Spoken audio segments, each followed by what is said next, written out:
Okay, folks. This party started.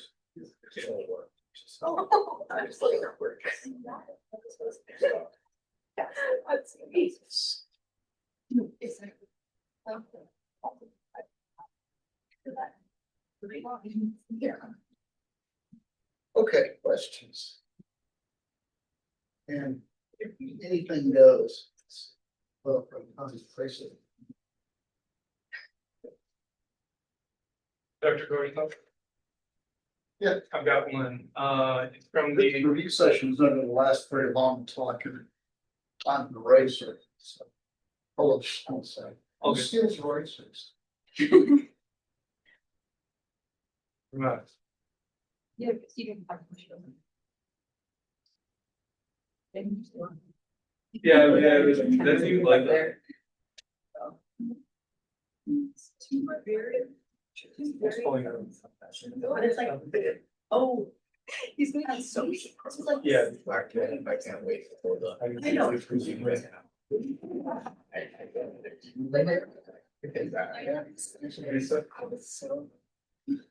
Yeah, it's like, I'm cool. So. Well, that answers your question, I guess. That's a process.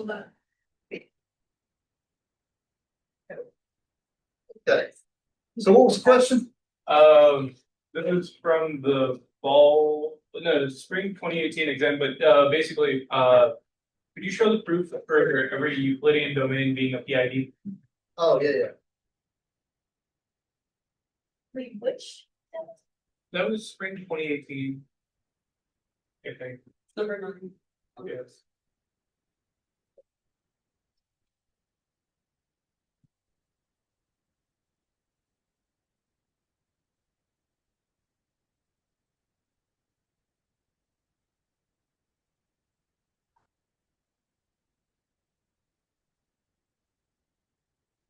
Okay, any ideas on how we might go about this? So people we know, we've got a numeral domain.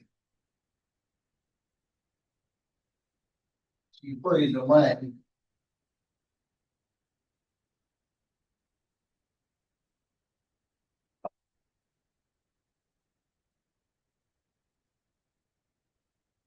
Right. What properties does the Euclidean function have? This is a way to gather points to go to finish the problem. I mean, you can at least tell me that you know what the players are, right? What properties does the Euclidean function have? What's the domain of the Euclidean function? R minus 0. Everything except 0 in R. What's the codomain? Natural. Depends on the author. I'll accept either. I'm going to do the natural number using 0. And what properties does Euclidean function have? There's 2 of them, I believe. For all specifying our function x plus. Right.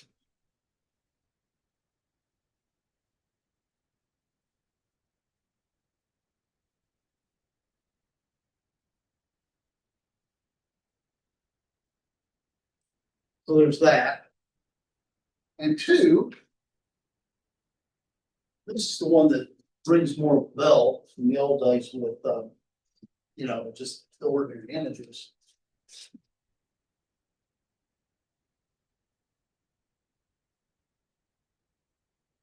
If you have any 2 non-zero elements of R, then you can divide x into y. So you can divide x into y with quotient q and remainder r.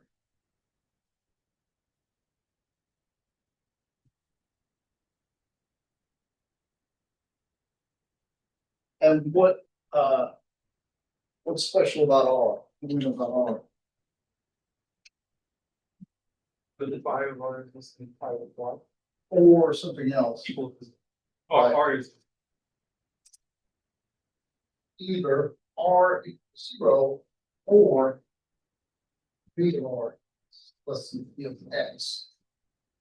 So in other words, in a certain sense, it's smaller than what you divide by. All right, yes, For y equals 2x plus r is like qx equal to x cubed. Is that a big or? yeah, this is all commutative brain. Oh.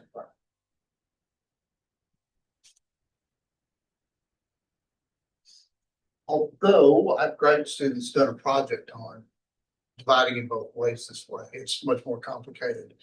I don't want to do that to you or to me at this point.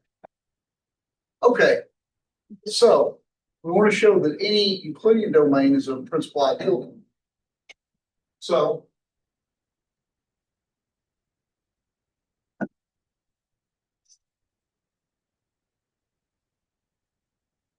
and this might help us start off. Let's assume that I is not the zero ideal. I think we can all agree that the zero ideal is principal, right?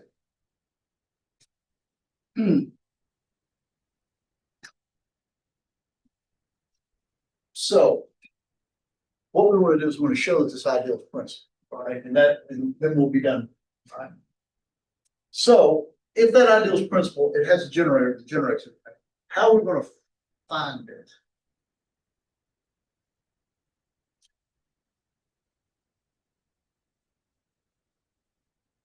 What's the thing that we have?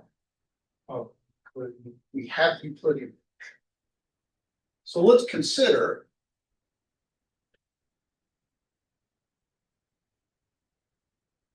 the set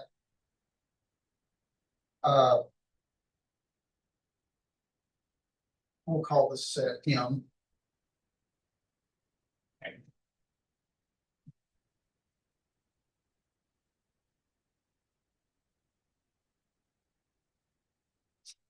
You look at the set of phi of everything in this ideal that's not zero.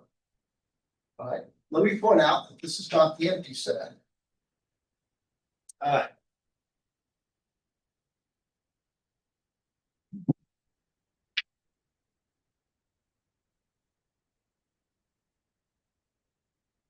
This set is not empty.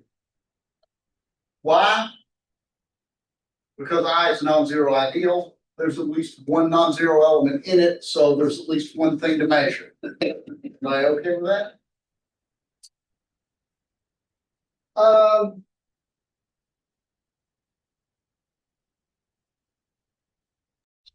Anyway, we're going through and we're measuring everything that's not zero in here. So this is just like a big bag of measurements that we have. Each one of these things is a natural number, right? Everybody agree? Or zero, perhaps, because the codomain of my function is the natural numbers union zero. So this is the subset of the natural numbers union zero, right? And moreover, I know one other thing about this set. It ain't empty.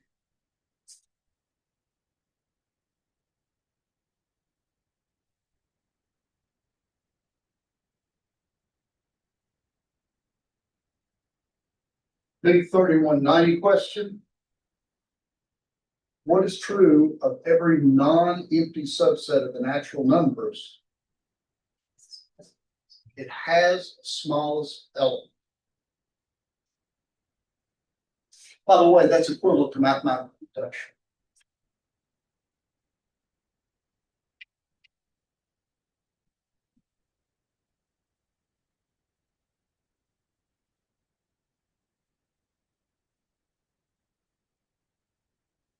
So theory exists X and I such that dx is minimal.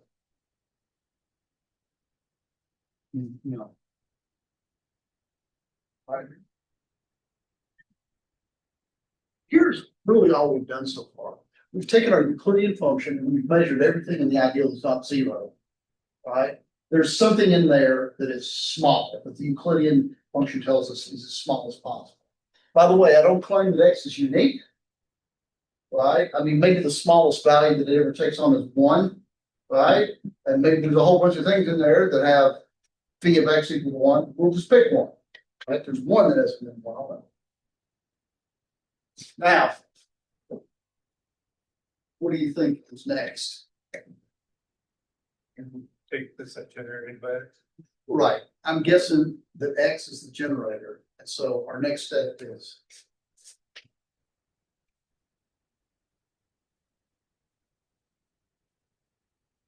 And once we accomplish this, we're good to go, because that shows that an arbitrary ideal, non-zero ideal, is principal. Now,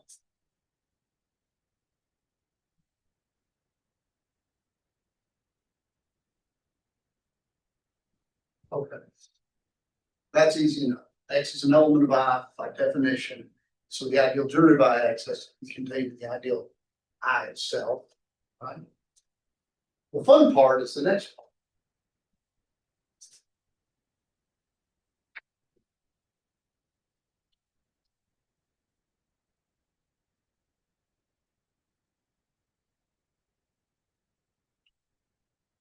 So if I pick an alpha and I at random, and let's just pick out zero, I can certainly notice zero is generated by X, right? Because zero is zero times X. So I don't need to worry about zero anything, right? Now our burden is to show that alpha is in the ideal generated by X, and then we're good to go. So what are we going to do? We're going to put Brother Euclid on the case, right? We're going to use that algorithm.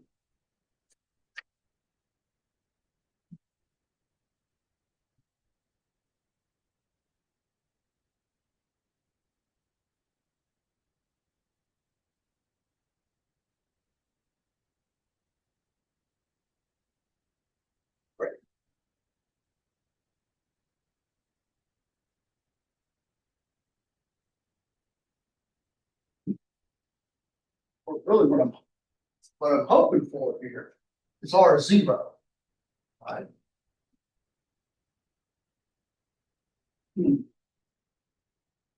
How can we prove that?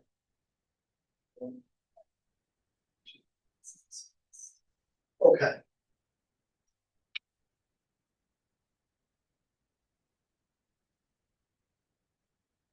Right, nothing fancy there.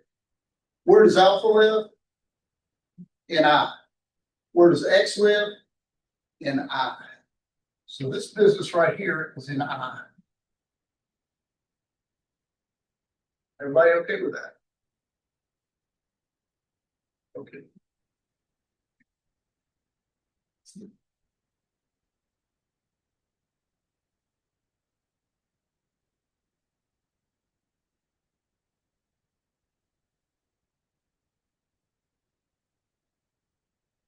Cannot be strict class.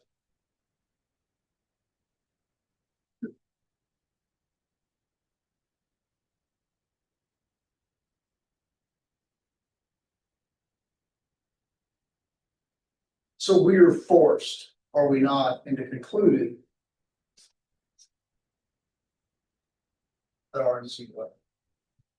No other choice, because since R is an element of that ideal, it can't have Euclidean functions smaller than the Euclidean X. So R must be zero. Therefore, alpha, which is QX, is in the ideal generated by X. So, and R is a principal. Does an arbitrary ideal principal? Yes.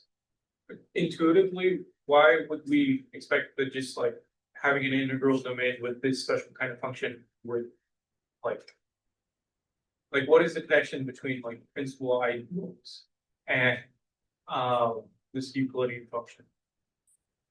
Well, because the Euclidean function allows you, so if you've got more than one generator to an ideal, Euclidean function allows you to do the Euclidean algorithm to those two things, they'll still be the ideal until you get down to a greatest common divisor. In fact, any Euclidean domain, any two elements in the principal ideal domain, in fact, in a UFD, any two non-zero elements have the greatest common divisor. Euclidean algorithm lets you work down to it, so that means that all the ideals have to be. And you also, so this is actually a little bit stronger than principal ideal domain because you can do this algorithm and get you down to it, right? Principal ideal domain is the same. It's basically the same. If you try to generate in a PID an ideal with two elements, then those two elements will have the greatest common divisor in this linear combination. Sure. But it's easier to get this in Euclidean domain. And there are some principal ideal domains that aren't Euclidean. So even though all their ideals are single generated, you don't have that Euclidean algorithm necessarily.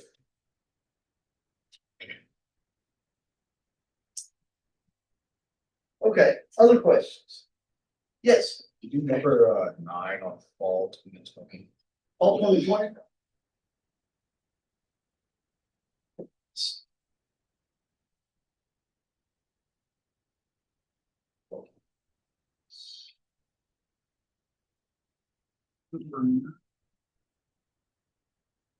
Oh, okay, yeah.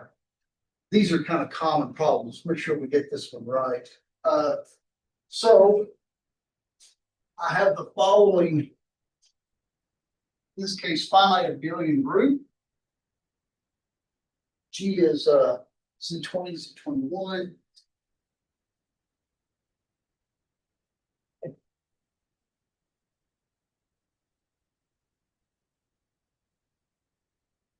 Z24 and Z25.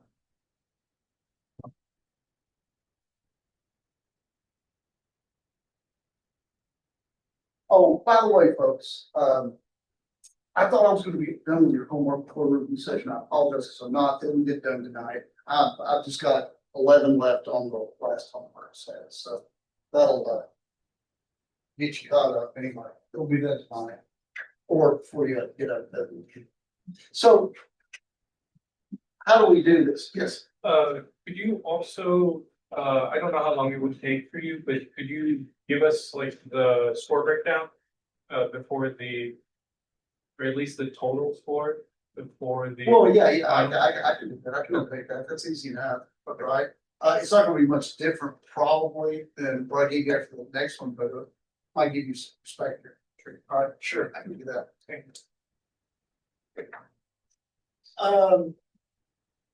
So what's the first step to do this kind of thing? Right. Well, okay, so let's. What was the actual? Here's the actual question. What's that? Where's the actual question? Elementary. Oh, I'm sorry. I should tell you what. I want both decompositions of this. I want elementary divisor and I want invariant factor. Yeah, telling you the problems. Useful.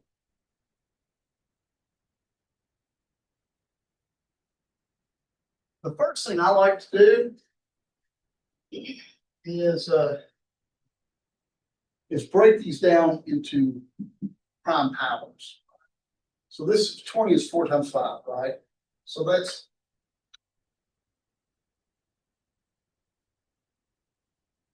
and 21, well, that's just 3 times 7, right?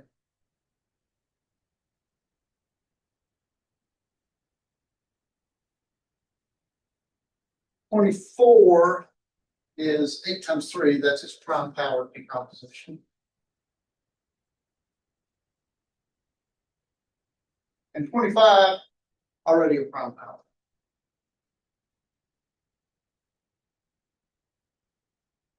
So I guess the primes I see are 2, 3, 5, and 7. Everybody agree with that?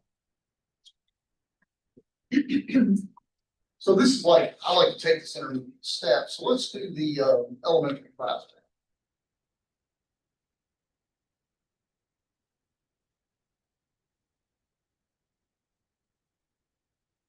Okay, for this one,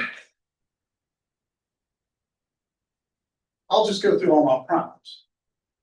And I'm gonna gather them, I'm gonna organize this in decreasing order, because it'll be used later. The prime two, I've got 8.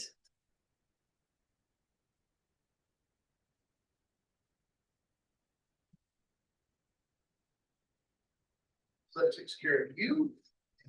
You. I don't see more twos. Okay, for the prime 3, I've got 3 and 3.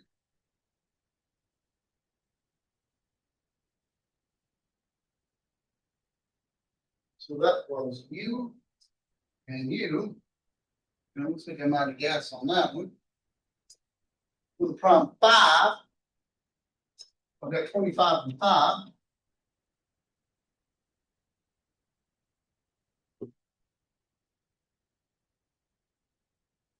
That takes care of you. And you. And it looks like I just got 7 left over.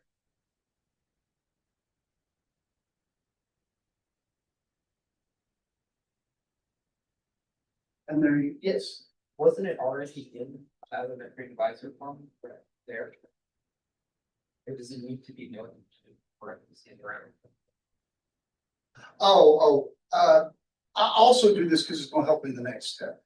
Right, but yeah, I think it's good because what, in the elementary divisor form, I put it specifically this way because it's supposed to be organized into the separate primes. Because really, here's another way to look at this. What you're looking at right here, this chunk, is the Sylow 2 subgroup. This is the Sylow 3 subgroup, this is the Sylow 5 subgroup, that's the sense. And so I've organized these by the prime powers. That's the elementary classification.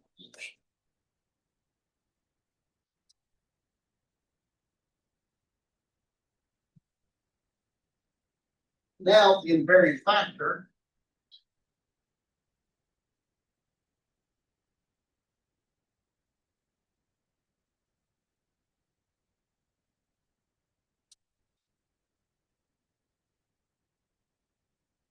Okay, so I just kind of cascade there. By the way, it's a good check here, 2, 4, 6, 7, 2, 4, 6, 7. So I probably did that right.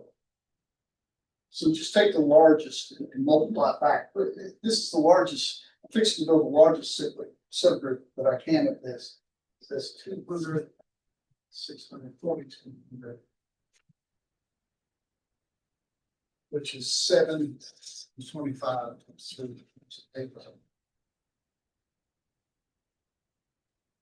Right.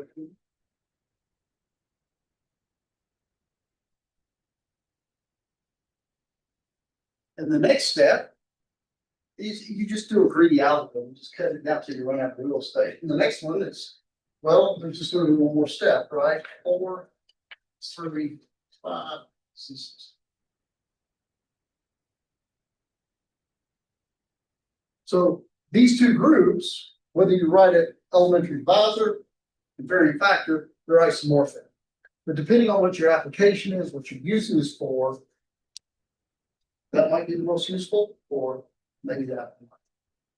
But those are 2 ways to write it. And of course, the original way, it also looks different, but is also isomorphic to these 2 as well. That one doesn't look quite as useful. It's a bit of a mess, but. Was it clear what we did there? Is everybody cool with that? Okay. Yeah. You go over 7 on this.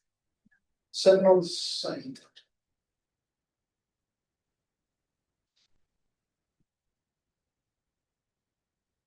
Okay, suppose that G is a simple subgroup of S.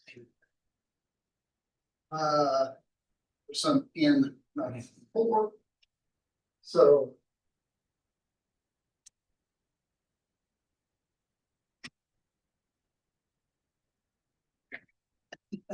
oh.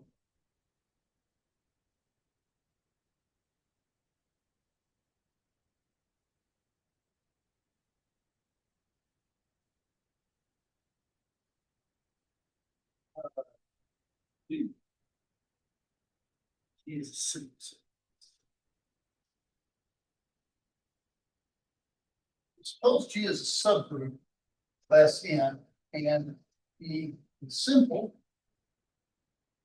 Here, N is, I think I say greater than or equal. or not equal to 4.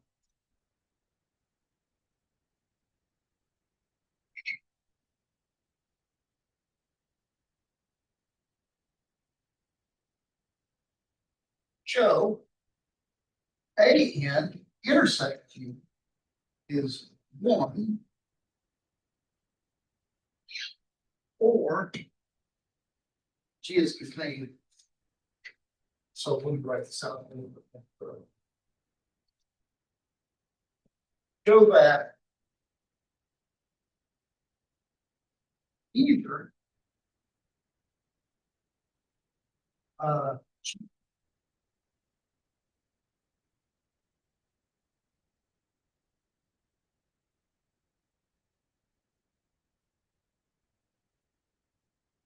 this is simple, so that's okay, is 1 or G is contained.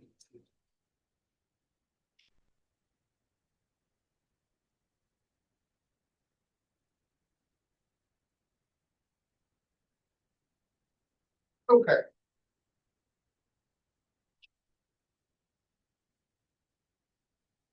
Any other one? What might you try? And it might help in this problem to kind of know what's significant here. Does anybody know why the problem might say n is not equal to 4? Anybody know a theorem about behavior of these animals?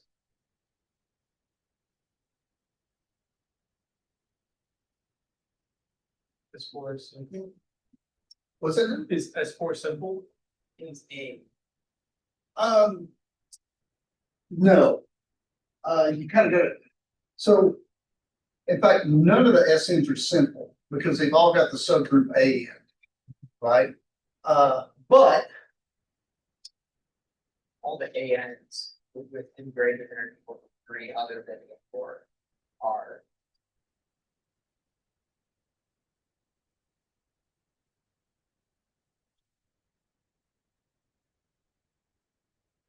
ANs are all simple except for case N is 4.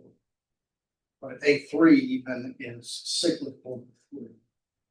And A2 is the active. So.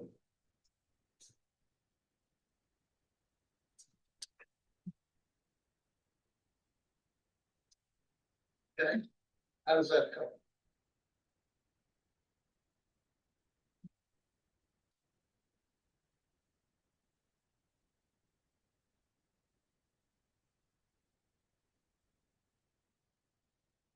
Well, so let's look at G-intercept.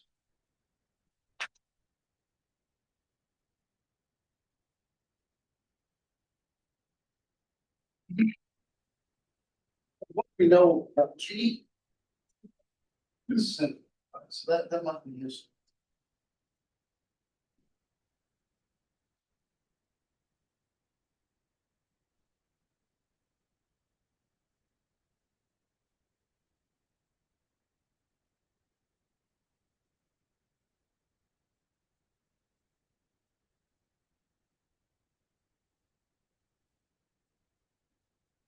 I feel like you would probably just assume one of those things. Sure, it doesn't.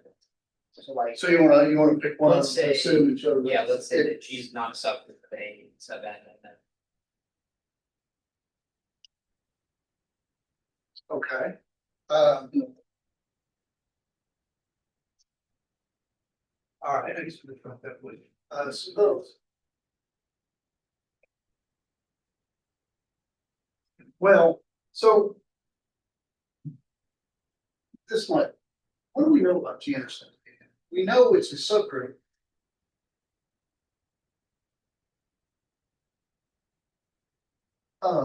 Both G and N.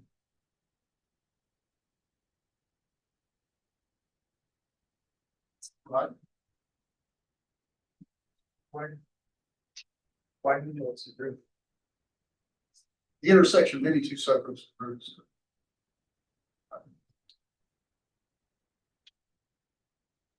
Okay, so if you look at G intersect AN, it's a subgroup of these. That's me. Was it? It has to be true. Okay, so we need, can we prove something about its normality? It can't be normal. What's it? It can't be normal. Or Well, so, what happens if, now conjugate. Let's look at this.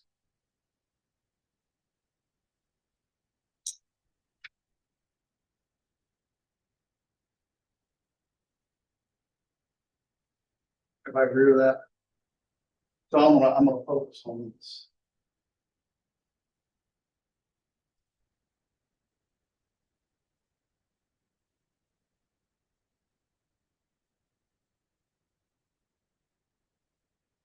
Let G be any element of G.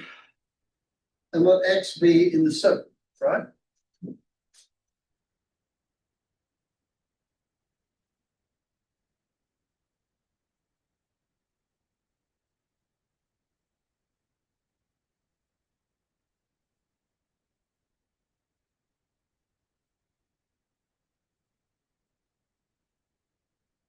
Let me point out first the obvious. Oops.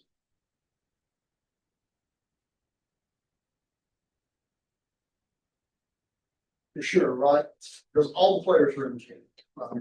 G is G inverse S, so on. So for sure, that's G. I also claim that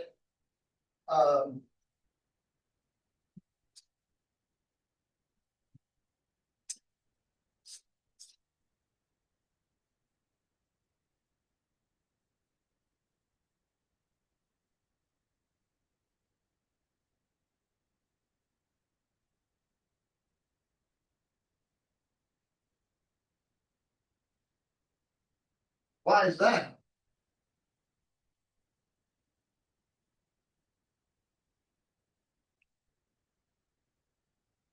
This is a crucial point.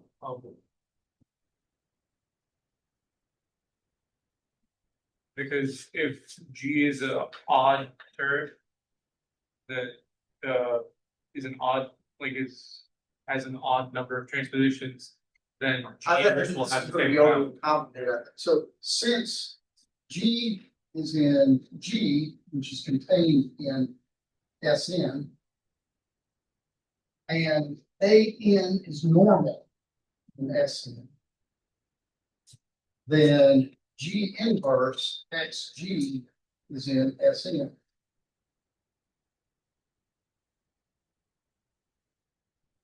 What do we know? We know that X is in An, and we know G is contained in Sn. So when I'm conjugating this element of An with something in G, this is taking place in Sn, this is still in An. Right, agree. So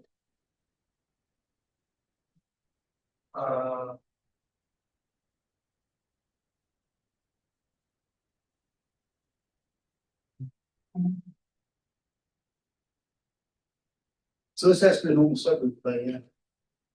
But if N is not equal to 4, what does this mean? Well, there's So either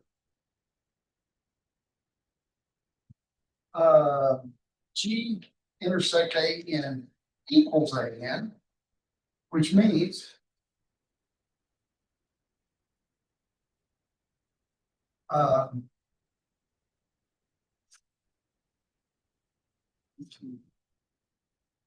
first.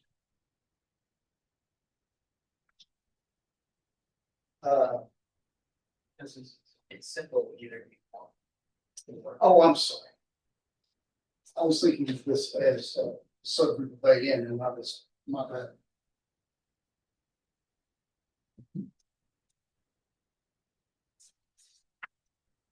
There, that was a mistake. I'll replace that with An, sorry about that. So G intersect AN is actually normal in G, correct? Because when we conjugate about anything in G, we've got something with both in G and in AN. Right, so let's try this again.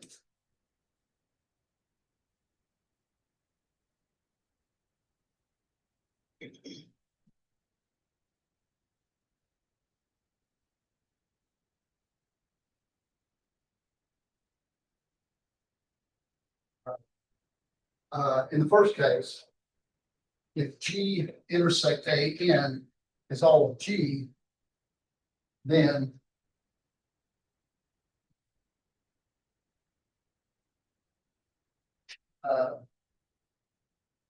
you know,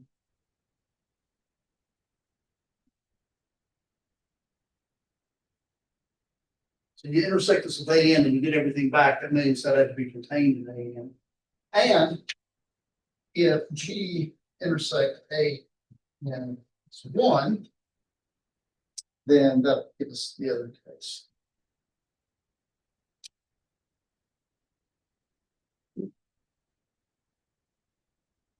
So what we've shown is G intersect AN is either 1 or in this case it's contained.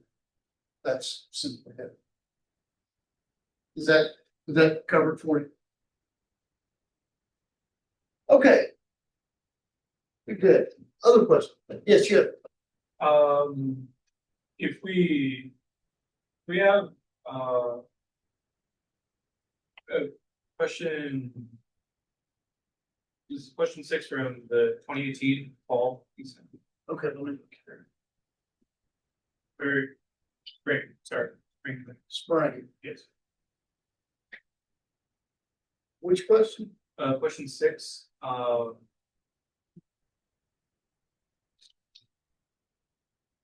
The composition series I can do, but how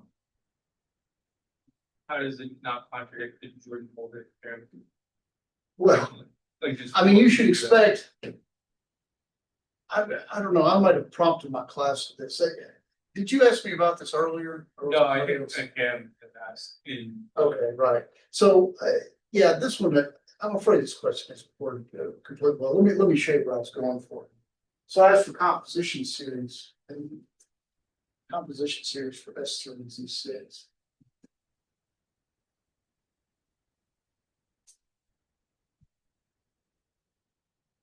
So you can have the same composition series in a certain sense, right? If you have S3, I'll do this backwards. I'll start bottom.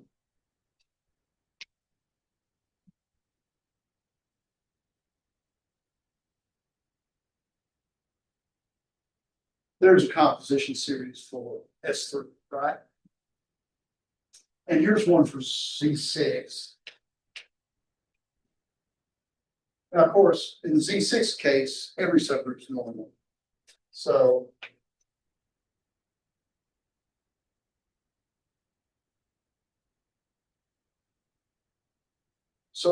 this has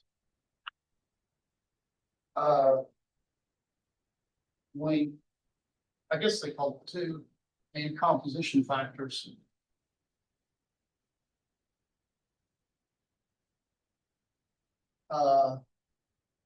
A3 and S3 mod A3, which is isomorphic to Z2. This has length 2. I guess if we start counting 0, I should make sure that the definition right. And composition series with composition factors. Z3, which is isomorphic to A3. And Z6 mod Z3, which is isomorphic to Z. So the point is these 2 different groups gave you the same length of the series and the composition factors, right? And the Jordan-Holden theorem says that if you have a group, there are many ways to do, by the way. There's another way to do this one.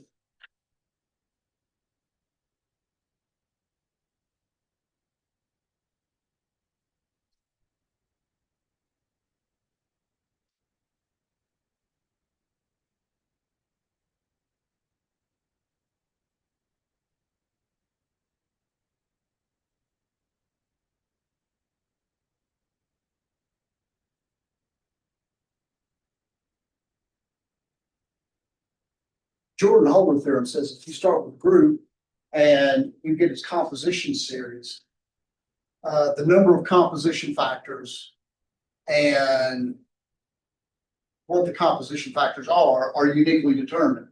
Notice how I had two composition series for Z6, and they both had the same length, and they look different because they use different groups here. But their composition factors were the same. These two are the same, and these two are the same. They're just in different orders, right? But what it doesn't say is the composition factors uniquely determine the group. Because, for example, if you just look at this composition series here, these two groups are very different. Same order, but this one's not even a billion, this is sibling. But they have the same length and composition. So So, it's one way, not the other, essentially. yeah, that's right, that's right. I'm sure I probably must have prompted that class. That's been a few years ago. I don't want you sitting there saying, what's he talking about, right? So there's ambiguity, just, I'll be happy to clear it up. Yes. State again what the Jordan-Holder theorem is saying exactly. What it says is, so you should look it up in your notes, so don't give me it, but I'll tell you what it says. It says if you have, in particular, a finite group, right? Any finite group has a composition series, right? So if I give you a finite group, there's a composition series. And if your group has two different composition series, they might look different, but the length, the number of terms here, and the composition factors, which are the successive functions, will be the same. Yes. And then you chose Z3 instead of like Z2, so then you could get A3. Like it has Oh, I said A3 because it's a more natural way to express this as a subgroup S3. This is isomorphic to Z3, right? So this is just like that collection of the 2-3 cycles in the identity, right? Which is isomorphic to this, but it's more natural for me to say Z3 instead of Z6. These are right the same. By the way, that's another observation. I can do the composition series two ways with Z6. I can't do the composition series two ways here because Z6 has a normal subgroup of order 3 and a normal subgroup of order 2. S3 has a normal subgroup of order 3, but no normal subgroup of order 2. Right? So it doesn't have that extra one as Z6.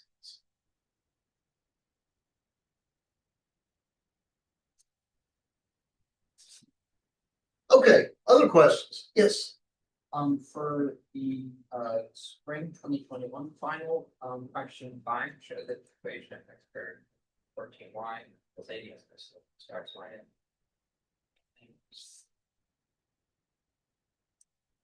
That's not solutions. Okay, x squared plus 1.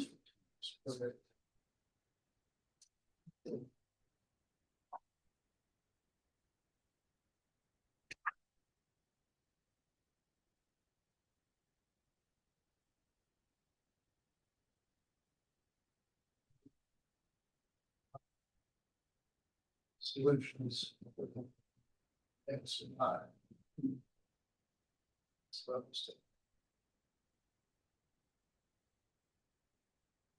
yeah. Any ideas on how to do this?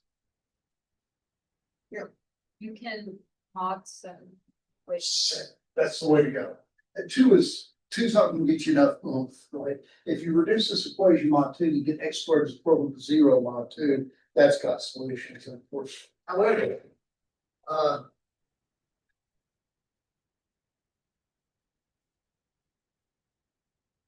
if there is a solution to this, this should give a solution to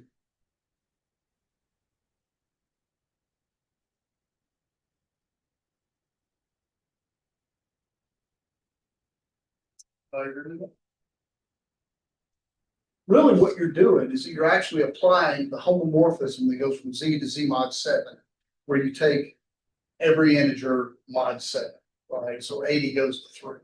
Yes. But don't you also, like, how do we send it back from Z mod 7 back to Z? You know, You don't have to, right? Because there is no solution to this. I'll demonstrate that quickly. I'll make the case this quickly.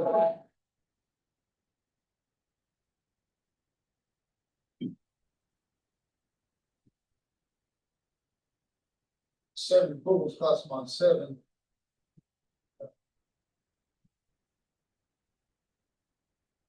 These are the squares in the right column, my set. There is no three, right? This has no solution. So the original can have no solution. Because if there were a solution here, it would translate whatever x and y were, wherever that x happens to be, it would have to square the 3 mod 7. There is nothing that squares the 3 mod 7, game over. There can't be any solution. If you have a solution in the integers, it implies there's a solution mod 7. Right? Now, where you're in trouble is if there actually was a solution mod 7, now you've got trouble, right? Because there's infinitely many possibilities. Actually, so if I gave you something like this,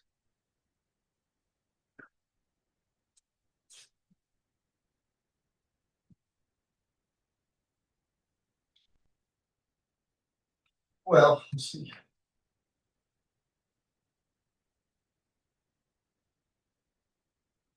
Let me do something else.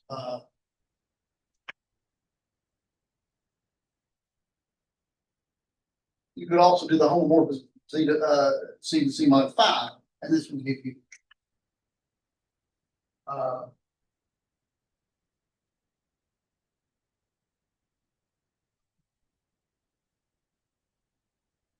agree with that? Because negative 14 is equivalent to 1 mod 5. And there's a bunch of solutions to this. In fact, any elements, well, there's a silly solution, right? You could have both x and y being 0 mod 5, right? But I'm sure there's others, right? For example, you could have x is 2 and y is 1, right? And like 4 plus 1 is 0. So it's awful, right? By the way, if there were a solution to this, sometimes you can leverage some other stuff, right?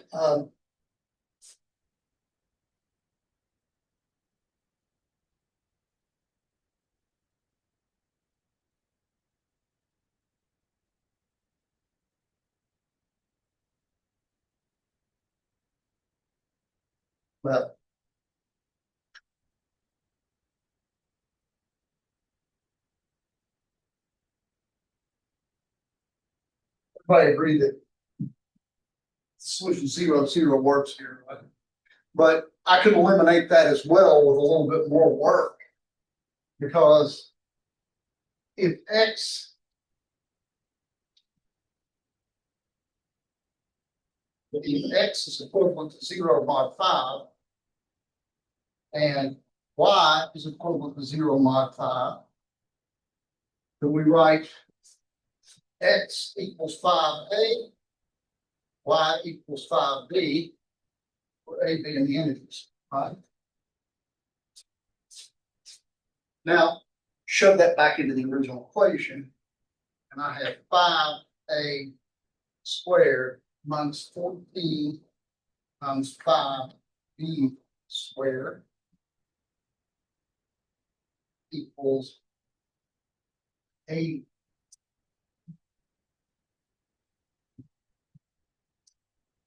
And this can't have any solutions in the integers either. See why? no, okay.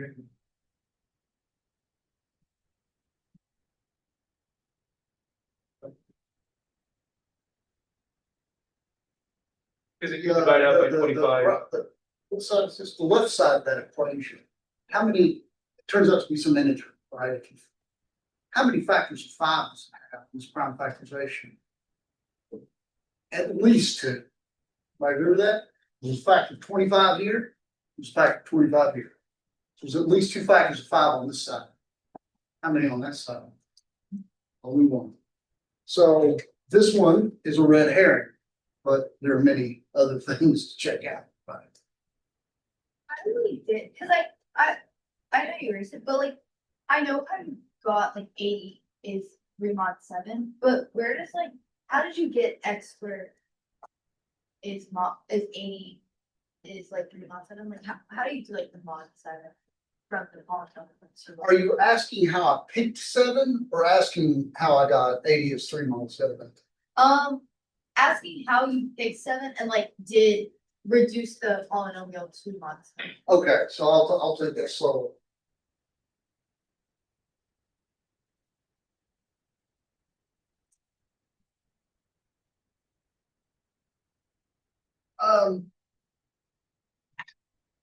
Two obvious choices to pick. Well, actually, I'll give you 4 obvious choices. Mod 1, but that humans all information that way. 2 and 7 are good choices here, because what they're gonna do is they're gonna make that combine. 2 doesn't work out very well for me, because it'll make this and this vanish.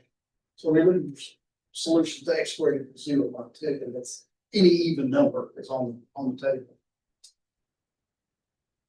14 might work as well, but it ain't prime, and prime is so sexy, it is so much for me. So let me try prime first, and an obvious prime to pick will be 7. Now, how I got it is when you want to reduce something,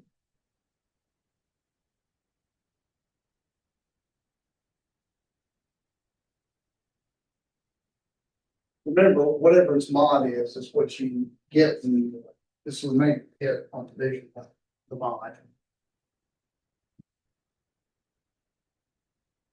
Yes. And how intuitively would you know which, or, I mean, not know, but like, how would you decide which prime, factor of that to check first, like 2 to 7?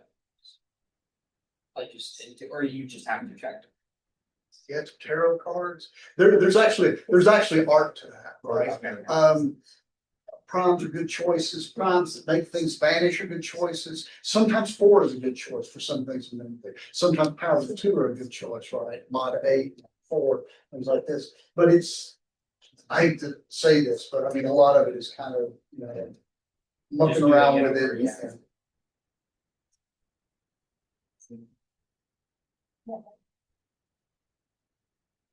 Okay, yes. You're number 8 on spring 2019.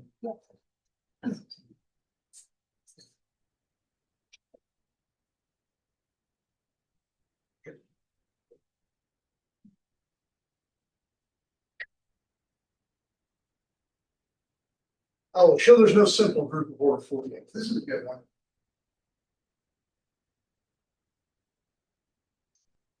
Let's see if this is going to be the one that's not too bad or the one that's a little worse. But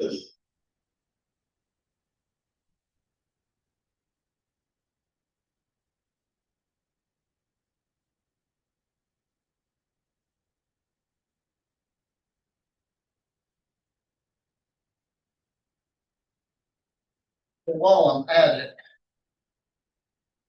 I'll write that way.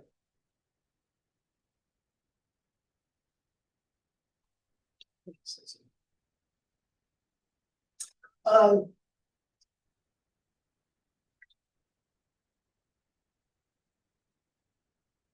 why did I factor the order of the group down into prime powers? Sylow Theorems.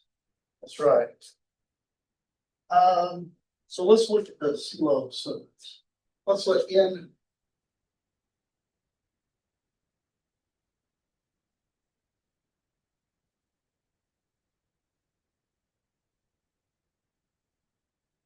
Okay, our only players here are 2 and 3, right? Those are the only relevant primes. What is the order of the Sylow 3 subgroup? Or I should say Sylow 3 subgroup or groups.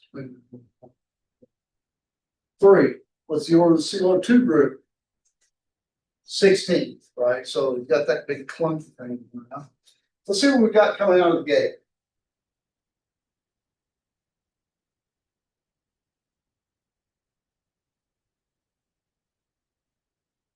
the number of Sylow two groups is equivalent to one mod two. And shoot, all that means is dissolve, right? And it must divide what? 3, good. So n 1, 3. That's it, right? How about the 3, Sylow 3 groups?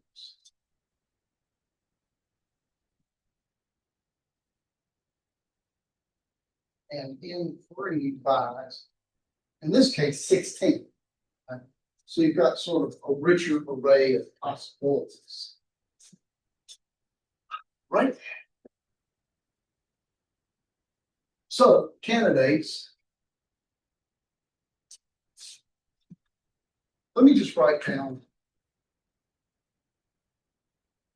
I'm just gonna, because it's easy for me to do, I'm gonna write down all the 5 and 16.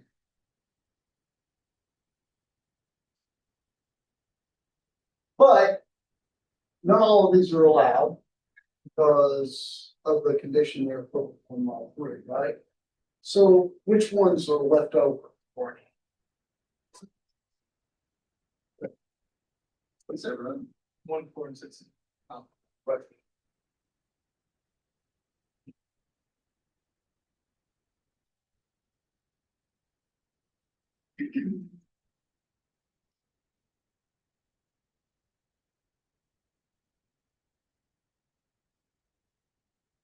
Do I agree with that?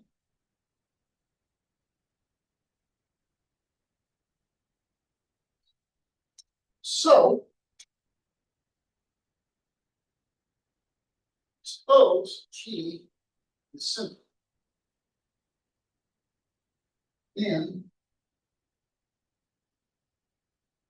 what of those into the if it's simple?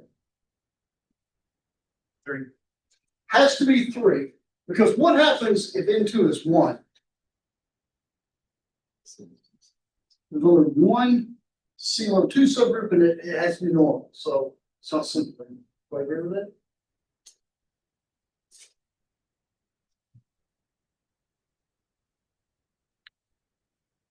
Well, N3 I don't know, right? 4 or 16. Now, you can probably count your way out of this problem, maybe. Well, if you've got 4 3 groups, yeah, you're not gonna be able to count your way out of this. You could do 16, I think. That'd be 32. Yeah, that's right. I can solve this problem fairly easily. Everybody agrees this is a pain in the butt because 2 different choices, 2 different techniques. Actually. You could actually key on this. You can use this to count, and you can use the action on the Sylow subgroups on this one if you wanted to. But why do that? Because I know for a fact, yes. The ones where you're able to count, it's like only one of them is like 2 to like a number, and then one is just a regular. That's right. So correct me if I'm wrong. The point she brings up is a very good one. Counting elements of the Sylow 3 group is easy because the Sylow 3 groups are all cyclic and there's no overlap between 2 distinct ones, right?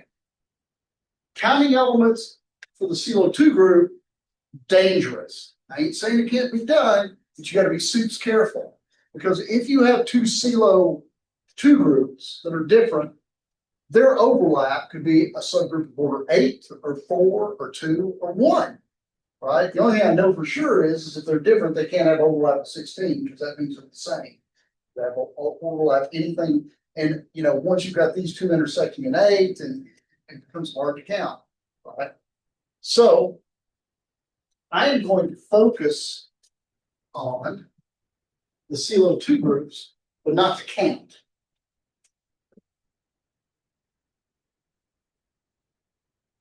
So after this kind of preliminary setup, so you know, G is not G is simple. Then G has exactly three Sylow to something.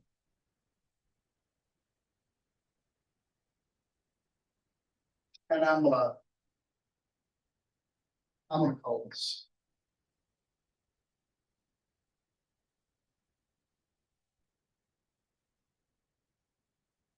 Here's my sequence.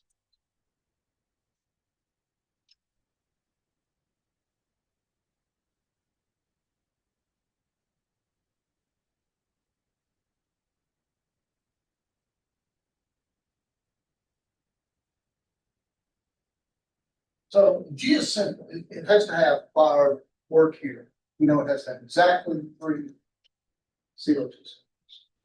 Right here. What am I gonna do now? What would be the next step? Since they're conjugate, you can send, you can construct a homomorphism from A to S3. Okay, you're actually, that's right.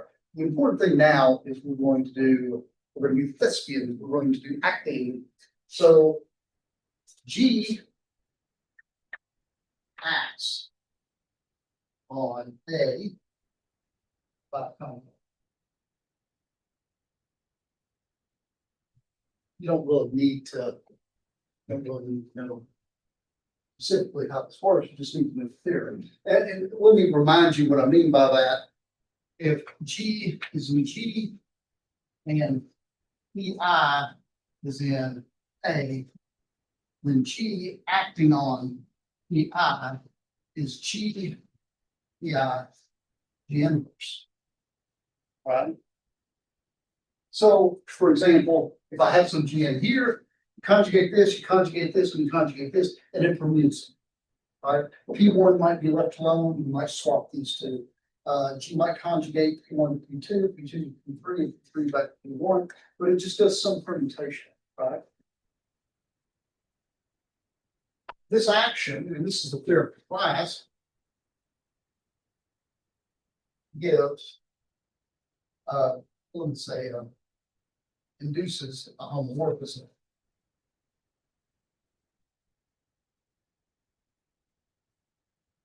Let's call it P. From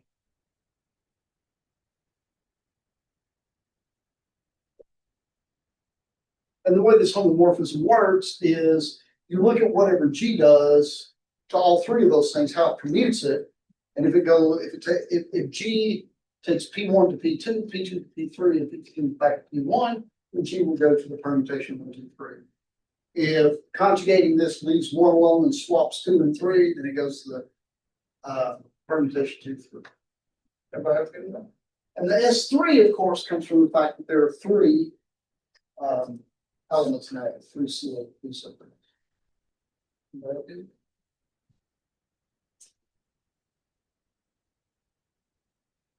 Okay, now what?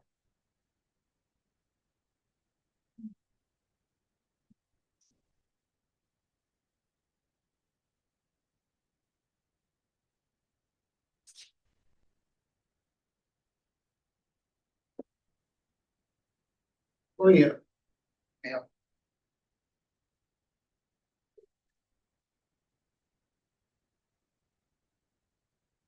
What do we got here? Order of G is what? 48. Order of S3? 6.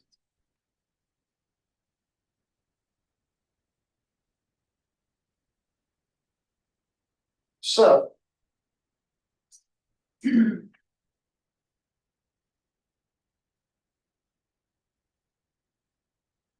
kernel phi not possibly be the identity. Why? That's right. If the kernel phi the identity, if kernel phi equals the identity, then phi is 1 to 1. And of course, this is impossible because there's no 1-to-1 map of sets. Instead of 48 elements, it's set of 6. Alright. And the kernel of phi is not equal to log of g. Why is that?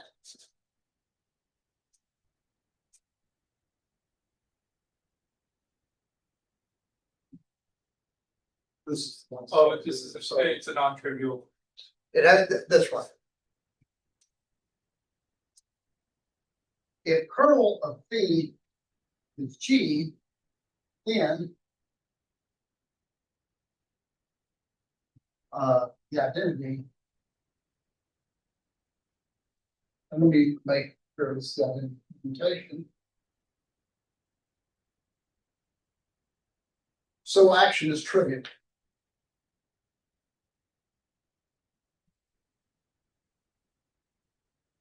So what that would mean is kernel is all of G. That would mean whenever you try to conjugate any of these, wins alone. But Sylow theorems say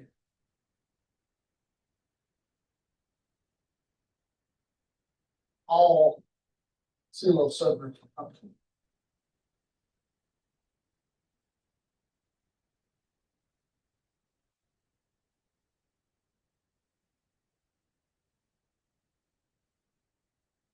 So notice that everybody with me so far. So it can't be those two extreme cases. Notice that kernel phi is normal G. In fact, this is a general statement that's true. If you have any homomorphism, kernel is always normal in the domain. And kernel of phi is not equal to E or G. So G. Else.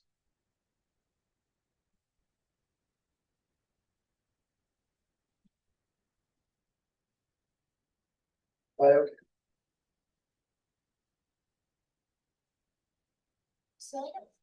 So Beck, is that okay? Yes. You said the action is trivial, like it goes, B of G goes to B. Is that not like, What I mean is, so if this homomorphism takes everything in G to the identity, that's three. That means that every G had to leave everything in that set A, P1, P2, P3, had to leave it all alone. Which that's impossible because you have three different Sylow subgroups, they all have to be conjugate. You put it a different way on the exam. You said something like that would mean that all of these have to be normal, which is possible. That's an equivalent way to look at it. all the PIs would have to be? Yeah, all the P1, P2, and P3 would all three have to be normal, and they can't be normal if there's more than one of them.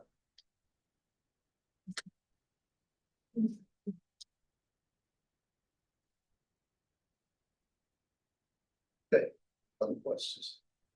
Yes. Spring 2021, question 9.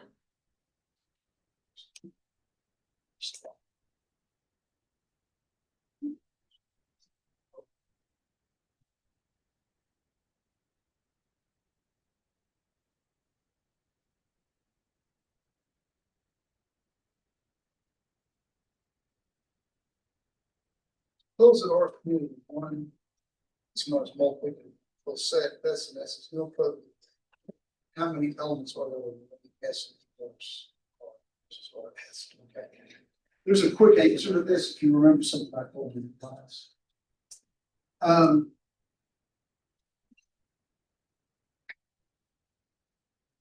So this is a mouthful of stuff that really reduces to something that's not too bad. R is community agreement one, S.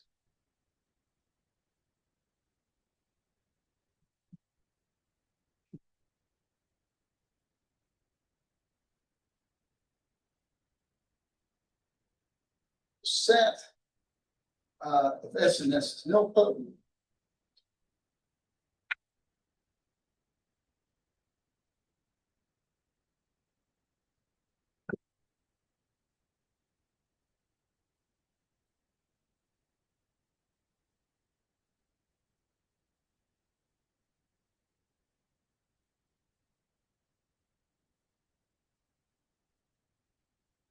Anybody want to guess at this? So you have a multiplicatively close set of computer program identity. You have a nilpotent element that's in that set, so yes. Is it the order of R divided by the order of S? Every element of an S is a unit of n S. Well, can you tell how many there are? Oh, you're asking what it is? Yeah, yeah, you know how many. It's the, And you better be a little bit careful, think about units here, because the fact is, it's multiplicative set. First thing I should have pointed out, is this multiplicative close set contains zero. Yeah. Does everybody see that? All right, because S is in there, S times S is in there, S times S times S, so eventually you're gonna get zeros. All right. Anybody remember what happens to R localized at S if zero is in the set? One L? It's one element. It all collapses to the zero range.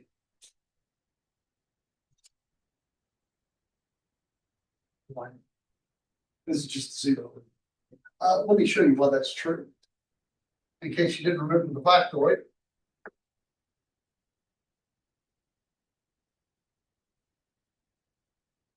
Uh,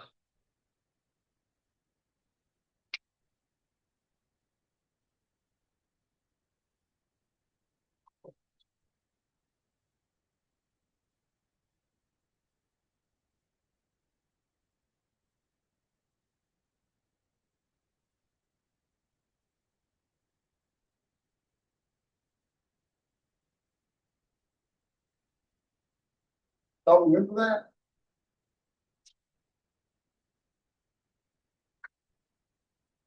Now, take the zero.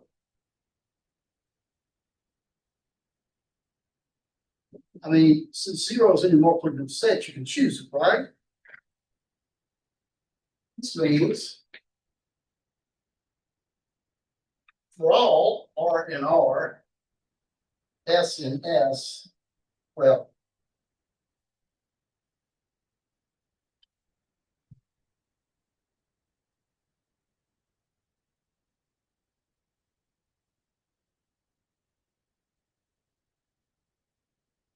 right. Because all you have to do is put t equals zero there to make that equation true, regardless of what S prime R and R prime are, right? That means there's only one equivalence class, so this ring has only one element, so it's the zero. This is why I almost always said I want to have a multiplicative set that doesn't contain zero, because otherwise, when you do a localization, there's nothing left over except zero. By the way, it's okay to have zero divisors in multiplicative close sets as long as zero is not there. So for example, if you took Z6 and you looked at the set 2 and 4, right? That's a multiplicative closed set, and both of them consist of zero divisors, but there's no zero in the multiplicative closed set. Yes. This is like part of the theorem and like in seventh class. It's 8.1.2 and it's G mod G1 or the Computation. yes, computation is a large sibling function of T. Mhm. Can you do an example of like, well, in class, do an example of like S, the commutative stuff is S5, S5, which equals A5? Like, could you guys just go through that? Yeah, we go with that. I don't think it's too uncomfortable here. So what do we want to look at? Like which theorem or like what example? So if we start with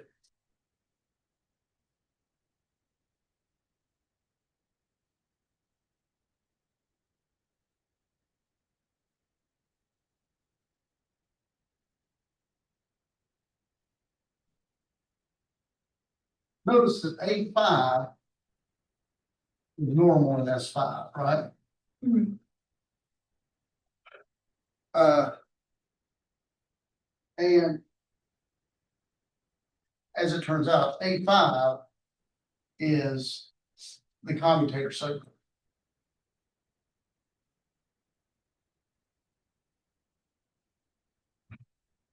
Because notice S5 mod A5 is isomorphic to Z2.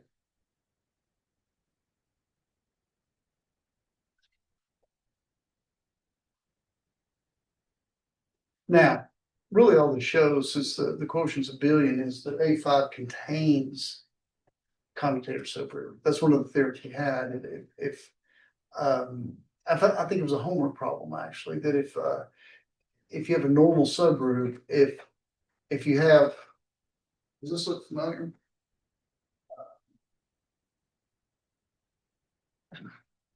Suppose that N is normal in G, and G mod N is abelian. If and only if N, well, this way. If and only if the commutator subgroup is contained in N.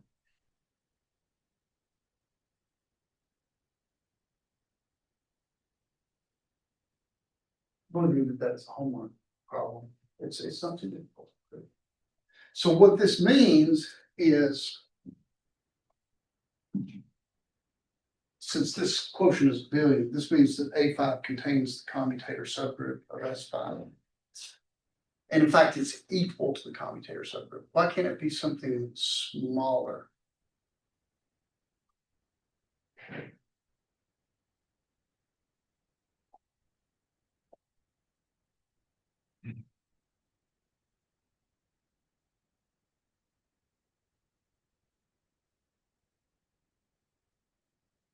Like A to the commutator subgroup.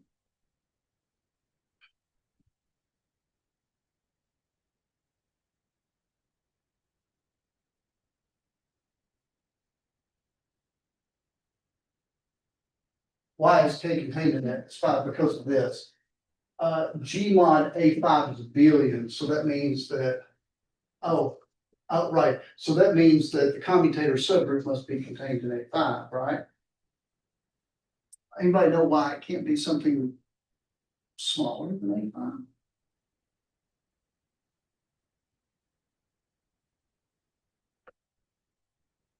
I would think that if we were back in the group theory days, you could normally answer this question.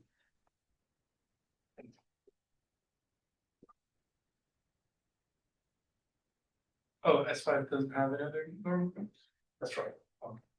If this were the commutator subgroup, it's normal in S5, so in particular, it would be normal in A5, right? But A5 is simple, right? So no choice, it's gotta be A5.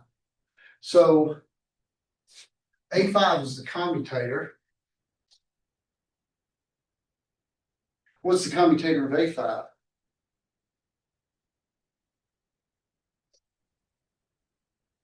So we go from S5 to A5. Then I pick the commutator subgroup of A5. That's going to be, I'll tell you kind of a quick way to tell, which I think might be in line with the question that you were asking, Sophia. A5 is simple, right? So its commutator subgroup has to be either A5 or the identity. Is A5 mod A5 a billion? Well, sure it is. It's the identity group, right? Is A5 mod the identity a billion? No. No, because A5 is not a billion. So you've got no choice. The commutator of A5 has got to be A5 itself.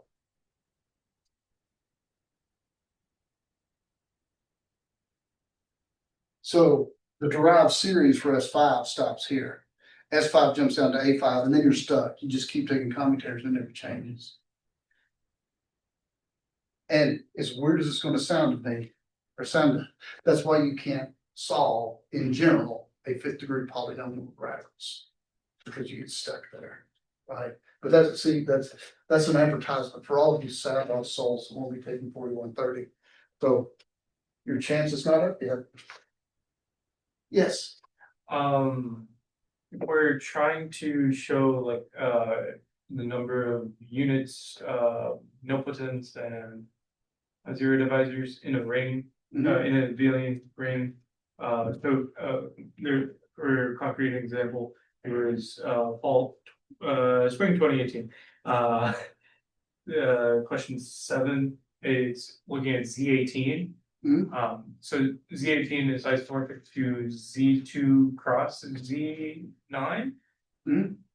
So it's cross, not direct sum. It's the same thing.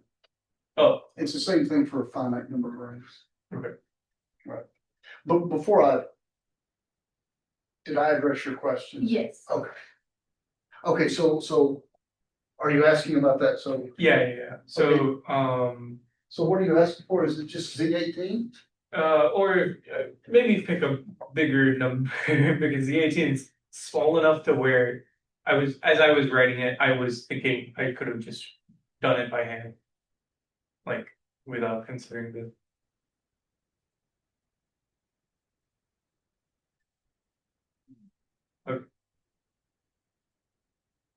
Units, how many of them are there? Should we ask Jenny? That's prime, no? That's right. Oh. 8,675,308 Right. are Yeah. units, because actually that number is prime. True.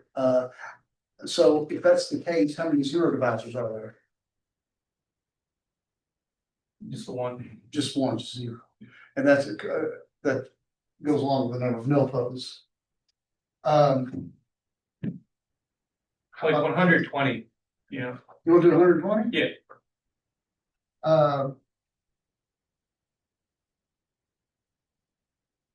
Let's not fool around. How about 720? So if I want to throw the China, so there's, some of you folks on the homework, you use the Euler big function, that works as well too. I like to see this because you can kind of cherry pick things off a little bit. 720 is 6 times 5 times 4 times 3 times 2 times 1, which is 2 to the 1, 2, 3, 4, 3 to the 1, 2, and 5 to the 1. And everything. 16 5 is 8. See, that's what, 80 times 9? Yeah, that smells right. So this is actually by the Chinese remainder theorem. This is isomorphic. Z 16, Z 9. Do I agree with that? Okay, so let's break these up into pieces.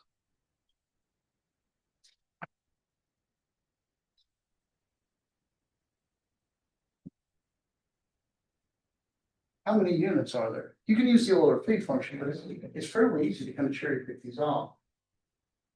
If I were to write this, if I were to write Z16 down, I would go 0, 1, 2, 3, all the way up to 15.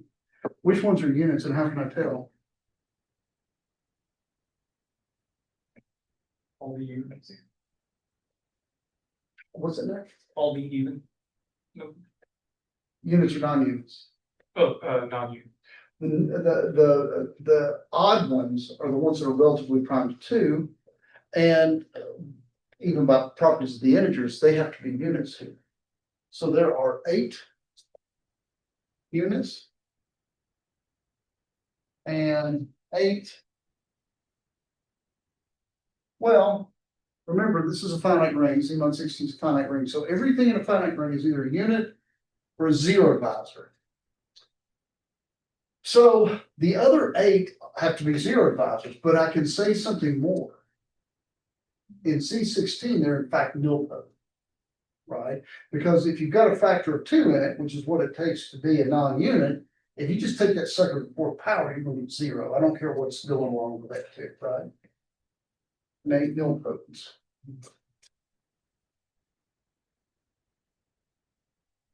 Now, these nilpotents here and units don't necessarily reflect what's going on here. I mean, just in this little piece isolated by itself, right?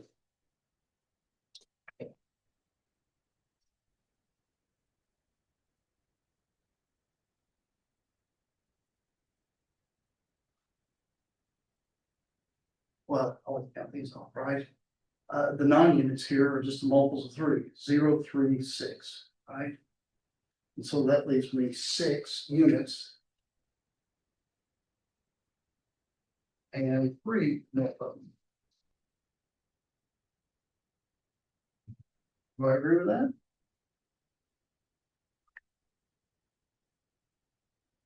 I'll do this another way in a minute too. In C5, I'm digging on this. There are 4 units. And 1 nilpotent. Because 5 is a prime, so 5 is a field. So you just got 0 and everything else is again. Everybody okay with it? For those of you that are number theory fans or whatever, so you can also do the Euler free function. Actually, Euler free function works on any positive integer, and it breaks apart by prime factorizations, but it's easiest to deal with.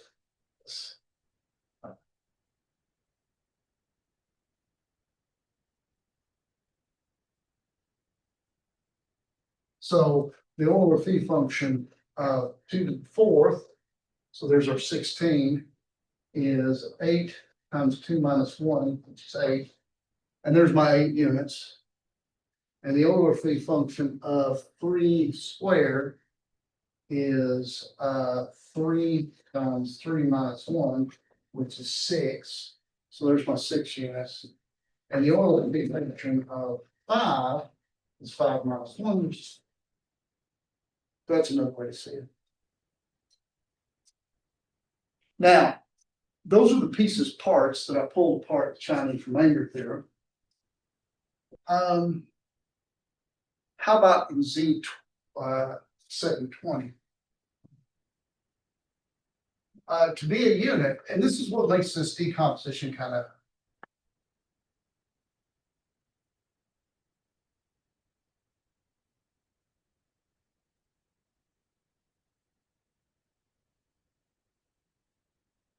how can I tell if it's a unit here?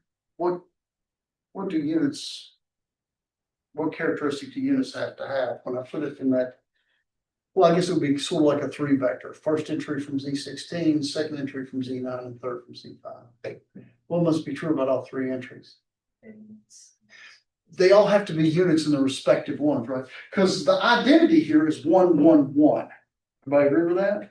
And so to multiply A, B, C, get 1, 1, 1, you have to have A inverse, B inverse, C inverse. Everybody agree with that? So Z720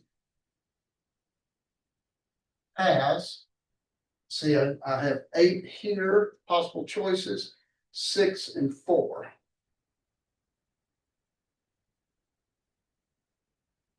Which is 192.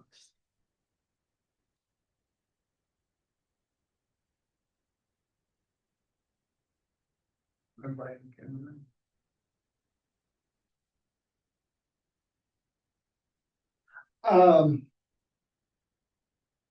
The zero divisors. Somebody explain to me why the zero divisors, so it was easy, wasn't it? You have to have a unit in every coordinate, so bang, bang, bang, kind of like this. What makes counting zero divisors more difficult? You just do the thing minus the gradient. Well, right, but what would make them counting the way I counted the units more difficult? Right, you've got all these mixed, right, because a zero divisor might have a unit in the first and last coordinate and nilpotent in the middle, or it might have nilpotent in the first and then 2 units.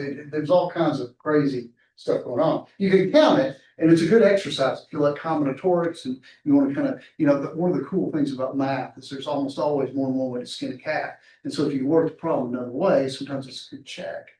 But I'm a lazy man, so I'm going to do it your way, all right? Z1, C720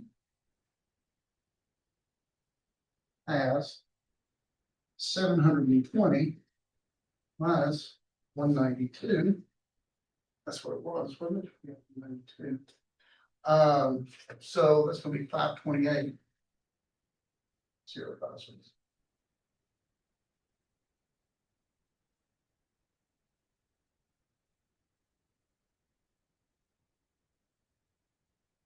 So I've got 192 units, 528 zero advisors. How many nilpotents?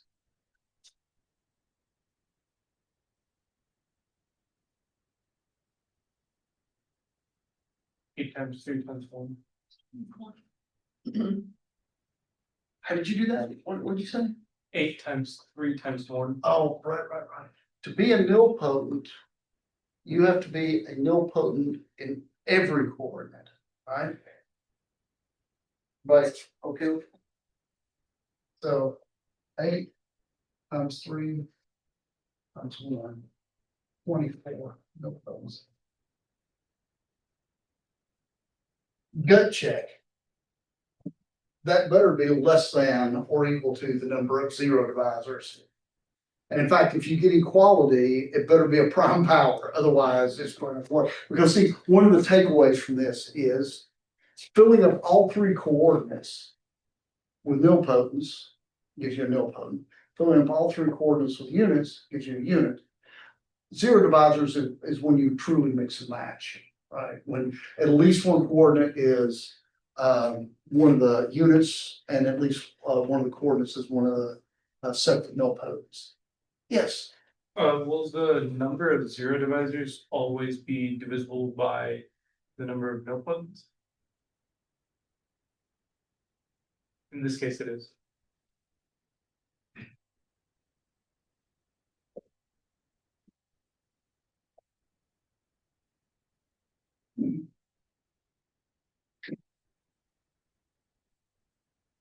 Here, I'm gonna put that on the background processor. I'm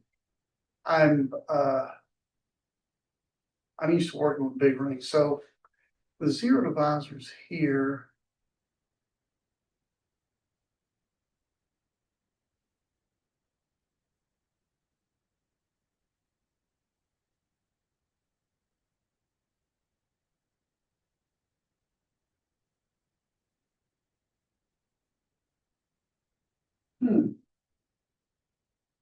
Now I think about it, maybe. Go see if you can prove it. I'll give you extra credit. If you beat me, I'll double it. That goes for everybody, right? I'm just gonna give it to him. Maybe that's an interesting observation. In a general setting, I would tend to doubt it. But in this situation where you're looking at Z mod ends, that's in the Z mod case, that's probably the case. But I'll think about that. Okay. Other questions? Yes. For the spring 2021, one question, for, in particular, the only input case, but the whole thing actually. Wait a minute, am I on the right? Which 2021 was it? Spring, Spring number 4? before let R be Okay. with identity and be an ideal. Okay, show that, okay. Gotcha.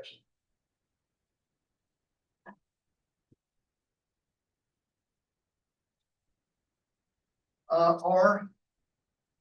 Everybody, 1. And M. Are an ideal. I think I emphasized the problem that is proper. Show M is maximal. If and only if one mod N is a feasible.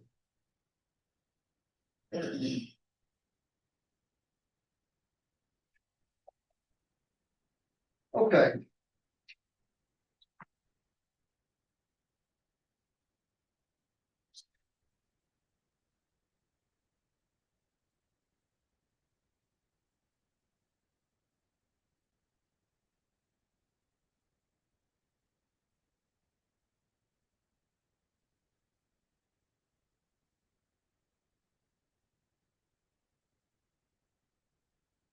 Okay.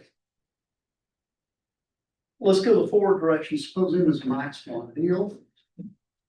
Suppose I have the coset x plus n in R mod n. And let me suppose that that's a non-zero coset. Equivalently, what does it mean for x plus n to be a non-zero coset? What does it mean about x? It's not an n, right? Everybody cool with that? Now, my burden is to show that that has an inverse, right? Because what I have to do to show that R mod M is a field is to show that every non-zero element has an inverse, multiplicative inverse. Everybody okay with that? Any ideas on how I might do that?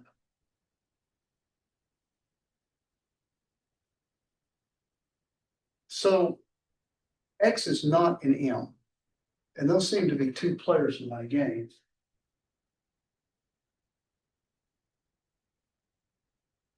The ideal generated by X and M, well,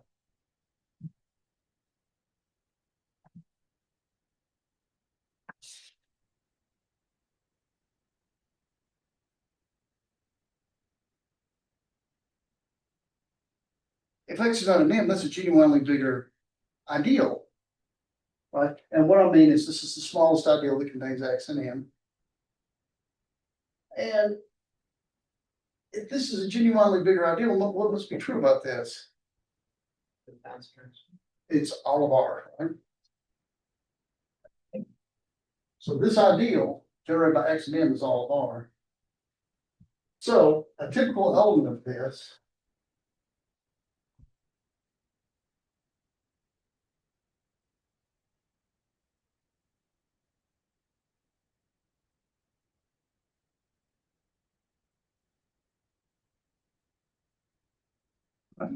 yes. That should be X is not an M, since X is not an M.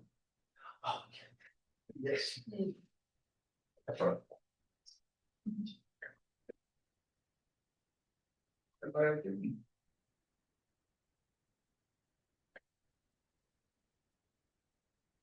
Anybody see what the inverse of our coset is now? Are we showing that one is in, XM, like, are we showing that XM is equal to R? No, we know that because N is a maximal ideal. Oh, And since this is bigger, this has to be all. So in particular, this ideal has to contain one. Right? It's important that we've got a one in it, right? Can anybody read this now and can you tell me what the inverse of X plus N is?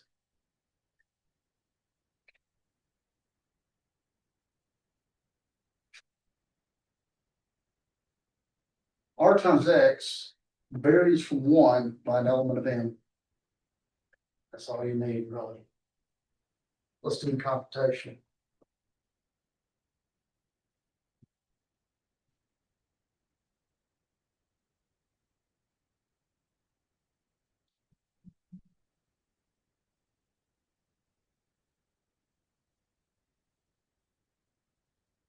So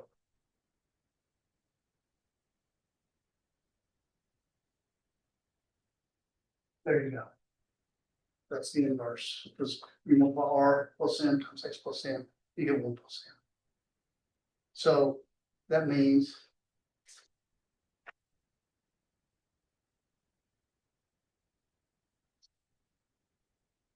because any non-zero element has an inverse.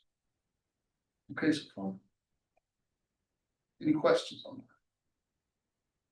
I was with you, so that last couple of rows there. Right here? Yep. Okay. Here's what I'm thinking. Think of this mod, you know, when we did reduce things mod P, remember how we were doing that with the equation? Make things this big, reduce this mod M. Doesn't this mean that Rx equals 1? If you think of it that way? Yeah. So that's where my inspiration is. Because that R plus M times X plus M. The way you multiply cosets, that's Rx plus M, right? But Rx is 1 minus M. Oh, RNT, oh yeah. And so, and this gets sucked into M, because this is just another element of math. Does that make sense? So then. Okay, equals. Okay, yeah, that's actually crazy. That's pretty cool. Okay, so let's go the other way. And yeah, you can almost mimic this a little bit, I think. Let's see.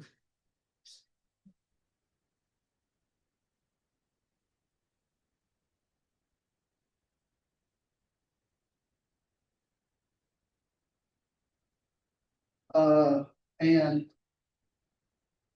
let.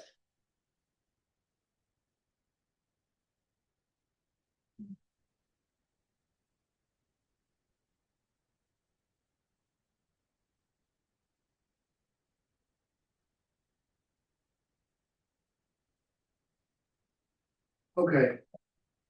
Suppose that R mod M is a field, and let N be an ideal that strictly contains M, right? What I want to do here.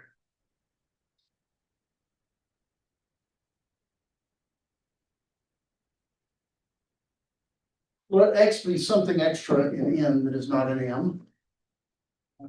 So. Here's M.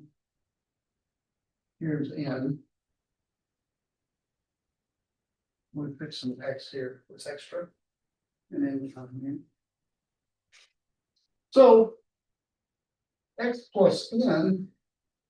Is not equal to 0 plus N. So. X plus N. Has not N.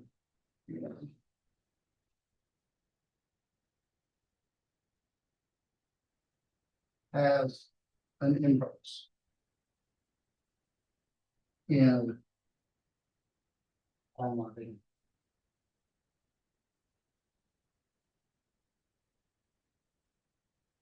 And we'll call it something, say Y plus N.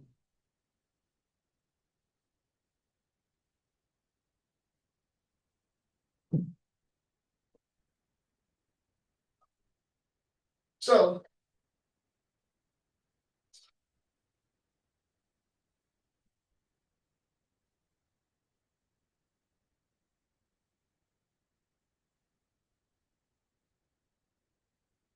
Right? Which I guess is X, Y plus N.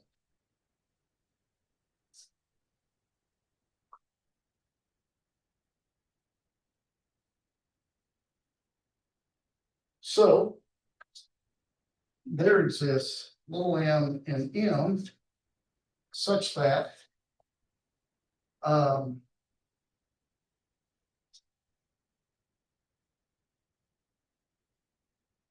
Oops, that's X, Y minus 1.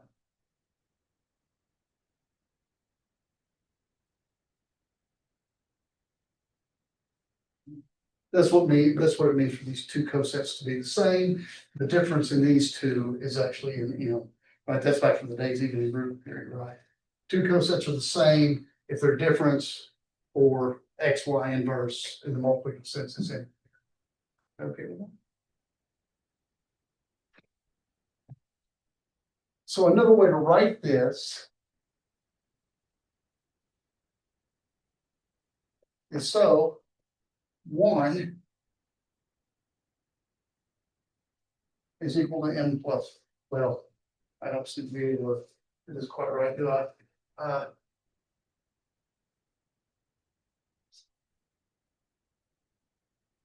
There, that's better. 1 equals X1 minus M, right? But XY is in N, right? Because remember, when we pick X, it was an N. And M is in M, which is contained in N. Therefore, 1, which is XY minus M, is in N.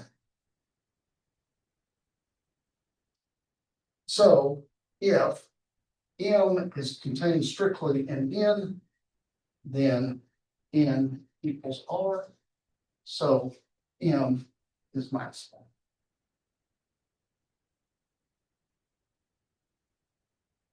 Because we proved that any ideal that it strictly contains, it has to contain one. Any questions on that? This is more just like about. X plus M not being 0. Or like how, can you go over that again? Like, if X is not in M, then it's not 0. Oh, because 0 is always in the. Is always in. an Right, ideal. this is 0 plus M is the NV set. Have we resolved this? I'm not Yes, sure. I think I just, yeah.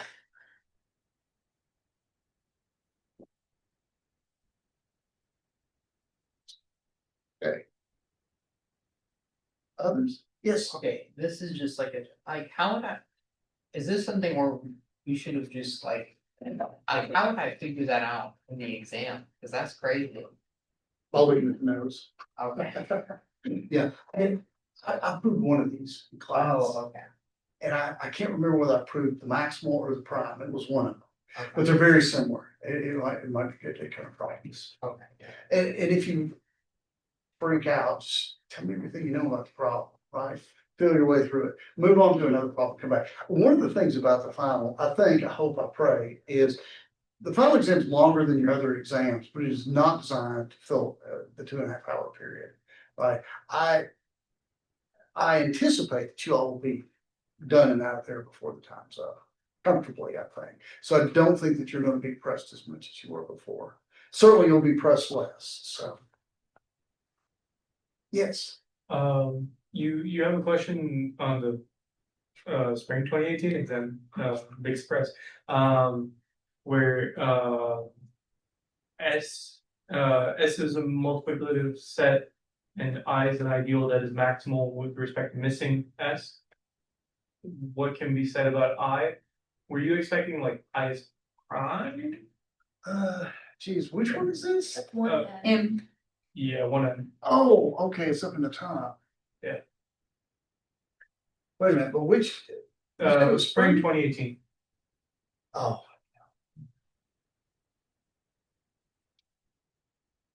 Let me take a look, because I don't want to make something up and blow smoke here.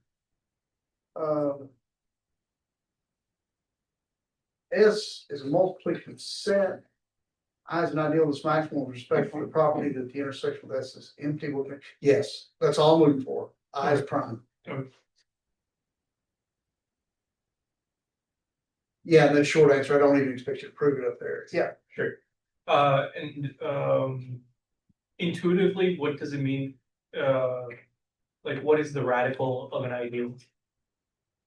The radical of an ideal is the collection of everything in the ring. That has the property that some power of it is in the ideal. Okay. Right, so for example.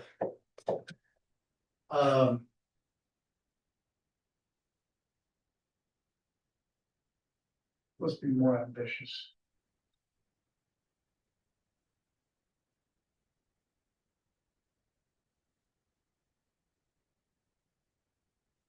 Actually.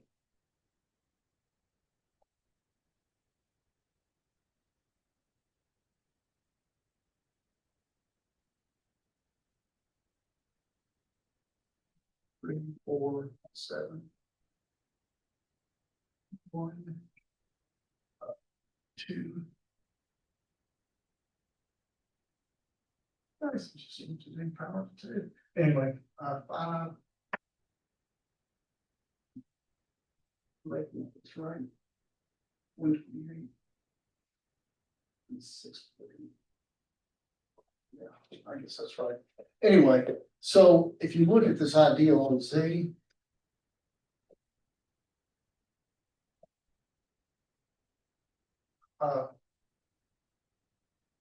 Then the radical of I is a set of, in this case, X in the integers, such that Xn is in this ideal. Summing. Do you know what radical is?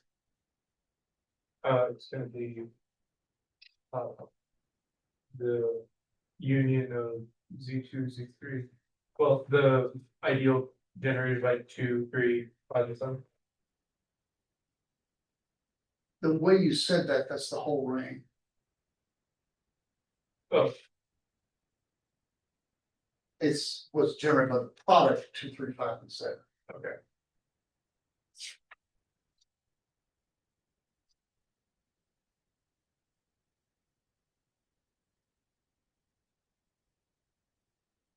Right? Because if you have an integer whose power is in here, the only way that you're eventually divisible by this is you have to have all these separate primes, right? 2, 3, 5, 7.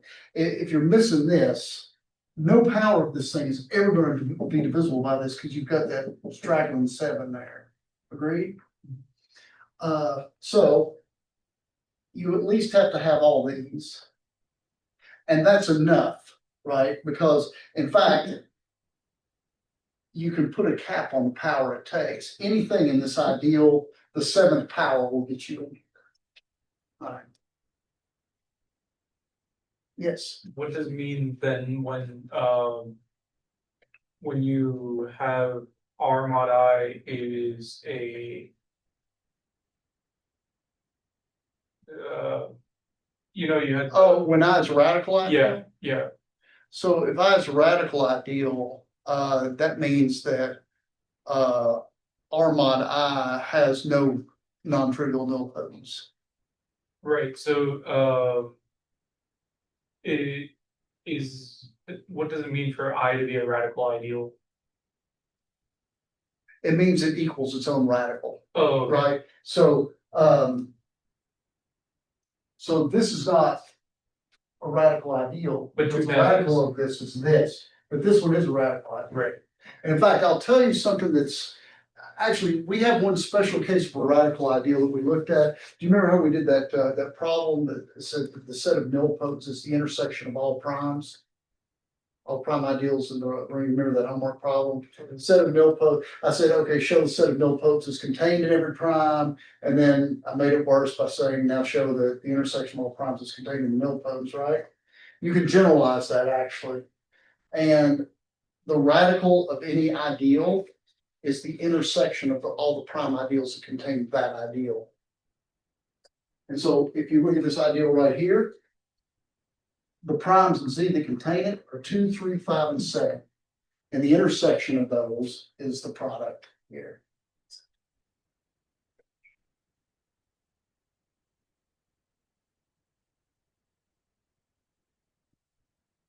Other questions?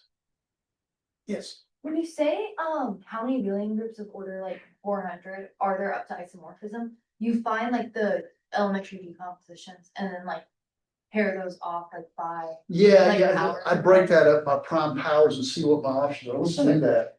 400, you said. I think you've done 400 before. I think that was, oh wait, Have I? Would you pick a bigger number? That's opposite. it was 200 or 2,200 Oh. on the whole person at least. I don't think we've done 400. And 400, I thought you did that in class. We might have done like a decomposition factor for 400, but I don't think we ever counted. I don't know. You need, Yeah, I just don't. 400 is good because it's divisible by large powers True. of primes. So 400. Well, let's see, 1600. So that's 2 to the 4th times 5 squared, isn't it? So what I do, so the question is how many abelian groups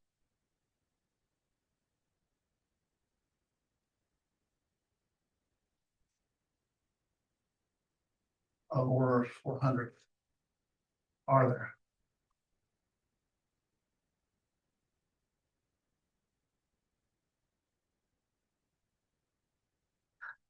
Abelian is very important here. If I said how many groups of order 400 are, your best bet is to turn in a politically charged essay and see if you can get me in trouble. We're not in Oklahoma, but you could get the try.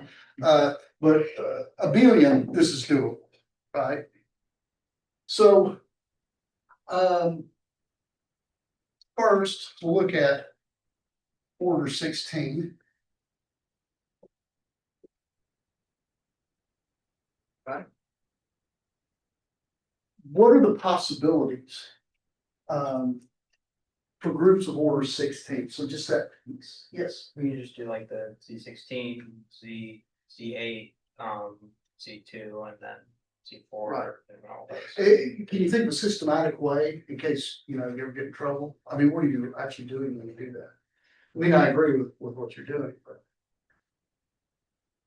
basically, the power of 2 you have there is 4, right? You're looking at the partitions of 4. So let's look at the partitions of 4 really quick. And actually, if I just walk, in fact, I can make this problem equal too, with the word billion in if I have big enough numbers, because actually partitioning integers into is a difficult problem if the integer is big enough. But 4, we can do that. There's only one way to write 4 as a single, and there's 2 ways to write it as a double, right? And then I could write it as 3 things, so that just gives me that. That's the only way to do it, is 3. I can write it as 4. Okay. So this corresponds to Oh, yeah, it does. Z16. Let's see, Z8 corrects sum Z2. Of course, the integers there correspond to the powers of 2 that I'm using. Z4 sum Z4. Right. Z2. I'm sorry, Z4, Z2, Z2, and Z2, Z2, Z2, Z2.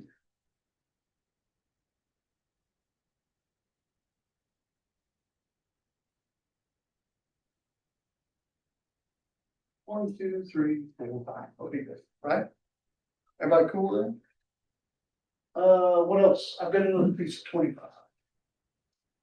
That's what. This one much easier to partition, right? Only 1 is easier. 2, 1 plus 1. That's the only way. Right? So I could go.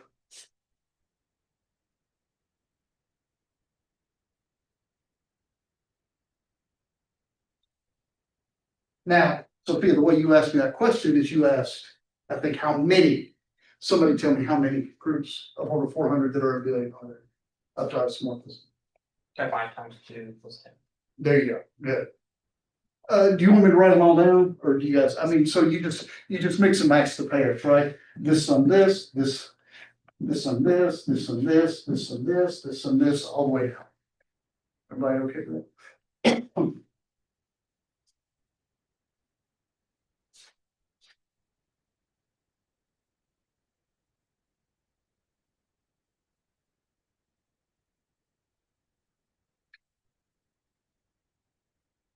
So it was 5 times 2.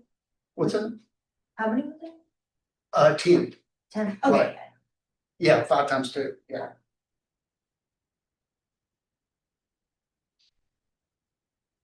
Yes. Intuitively, what is Zorn's lemma?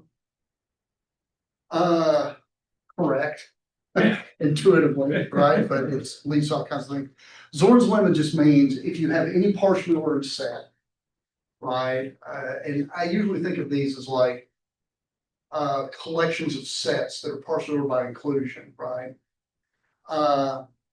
Then if this partially ordered set has a collection at any chain in the set, so if you pull out, so a partially ordered set is apples and oranges, right? Some of them I can compare, some of them maybe not.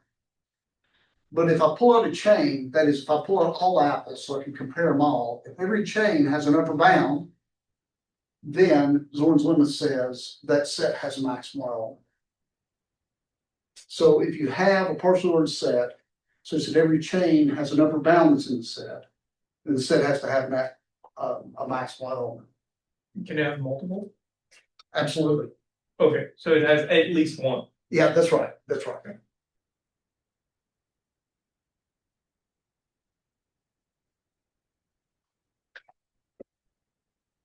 you know, you can actually, the maximal ideal, so Zorn's limit is used to show that like, you know, among other things, it's used to show that every, community ring of identity, for example, has a maximal ideal.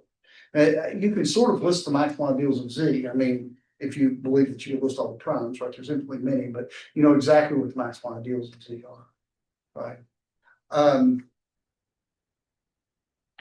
And so you don't really need Zorn's lemma, do you? For the integers, right? Because the maximal ideals correspond to the ones that are generated by non-zero primes. But do you all remember how I did in class? We showed, I believe, that Euclidean domains are PIDs, and PIDs in turn are UFDs. The proof that I did for Euclidean plus PID, which I did also in the review session today, is not too bad. It's pretty standard. There's nothing mysterious or shady about it. It was actually proved in a paper, 1974, 1976, I forget which. Anyway, this crazy logician guy over in Europe said that you cannot prove that a principal ideal domain is UFD without, in the axioms of mathematics that we use today, if you don't use choice. You can't do it without choice, which is interesting. And in fact, also in that paper showed you cannot prove that a principal ideal domain, which is the analog of an integer, the integer is principal ideal. You know, you've got these maximal primes, right? Non-zero primes generate. You can't prove that a principal ideal domain has a maximal ideal without the axiom of choice either, right? In general, you can do it for the integer, but you can't do it in general, which I think is kind of amazing because principal ideal domains in a certain sense are almost the easiest kind of rings that you can have.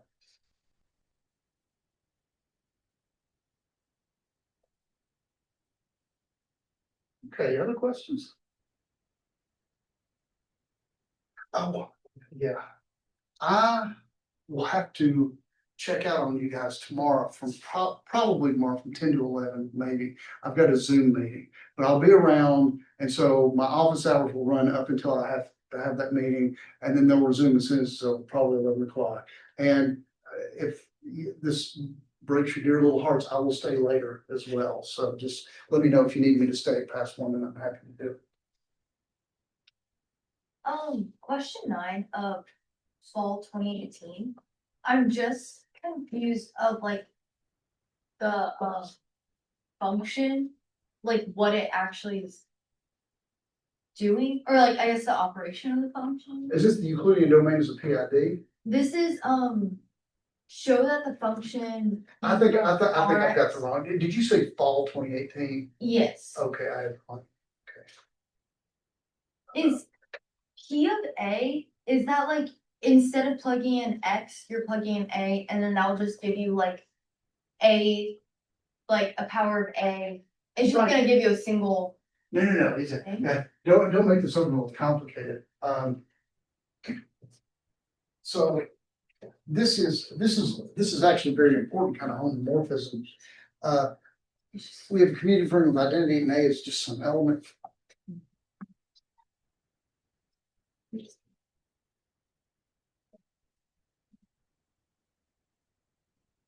We define phi from Rx.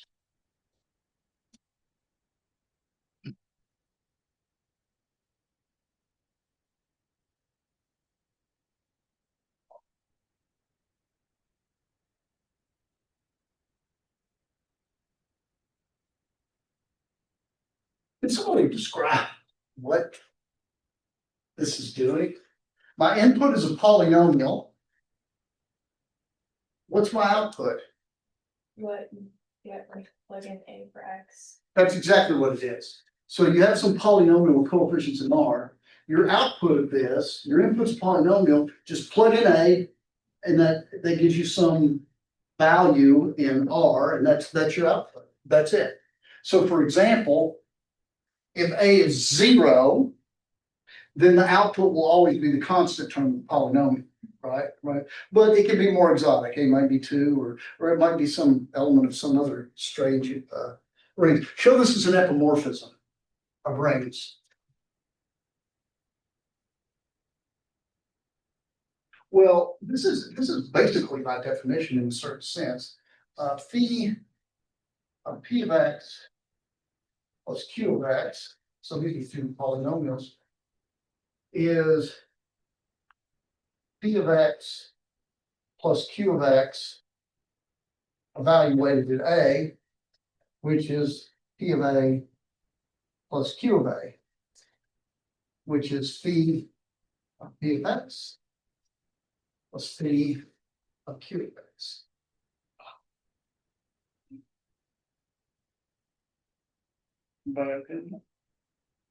And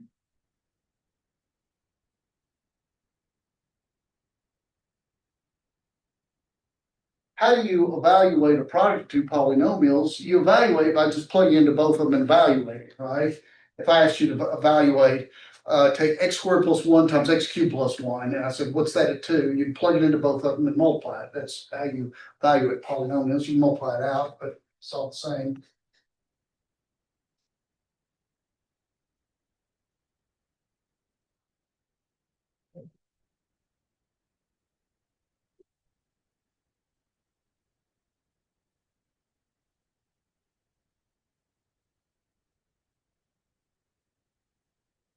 Why is it an epimorphism?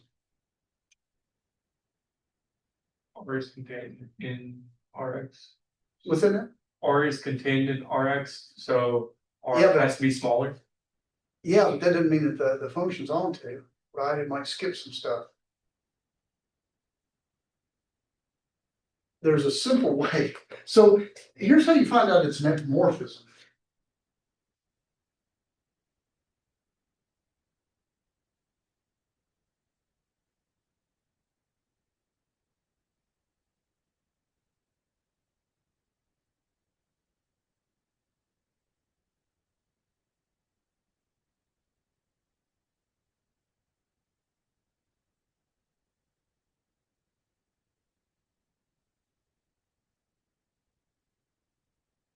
Right? I mean, that's what you gotta do, right? You gotta find some polynomial such that when you plug in A, you get R.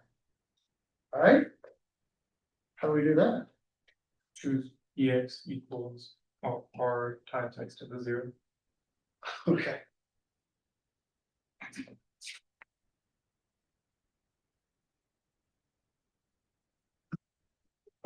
Choose the constant polynomial R, right? And that's almost like cheating, but hey, it works, right? So there you go. It's an epimorphism.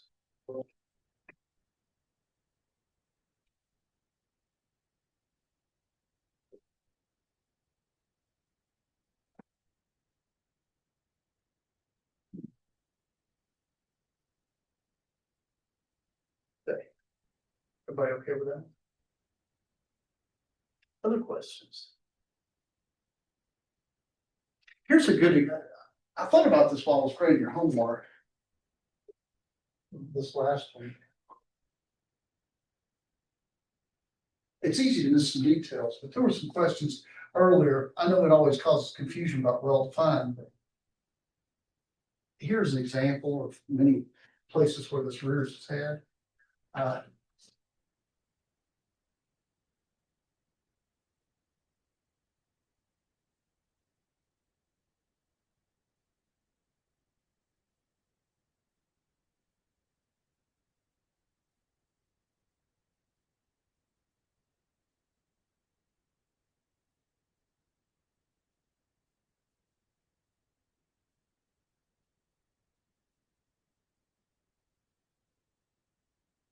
Consider the function from Q radical D. You'll remember working on this. Is this function well-defined?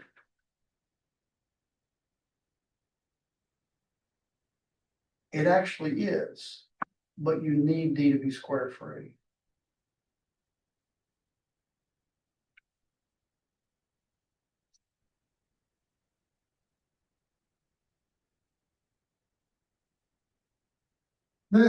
I thought about this when I was grading your homework because this gives a good example of what difficulties you can have. What difficulties you can have if you're not in a square free case, and it's a good illustration of difficulty of well defined. Suppose you do this. Q adjoined with the square root of 4, right? This is the smallest field that contains Q and the square root of 4. So it's Q, right? Because the square root of 4 is already in there. Everybody agree with that? But, and of course, you can prove this is a field, in fact, it's Q. But if you like, you could write things this way. If you're masochistic or whatever.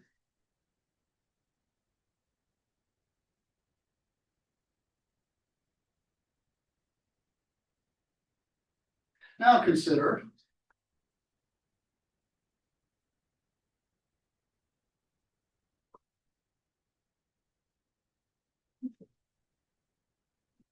notice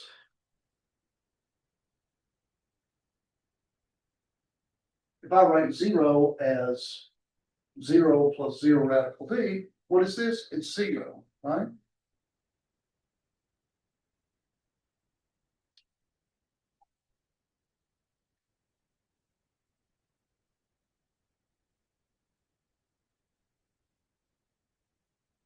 What's this?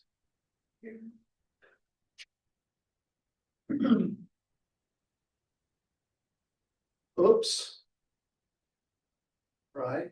Because this is also 0, it's just a different way to write it. And now it goes to 4, right?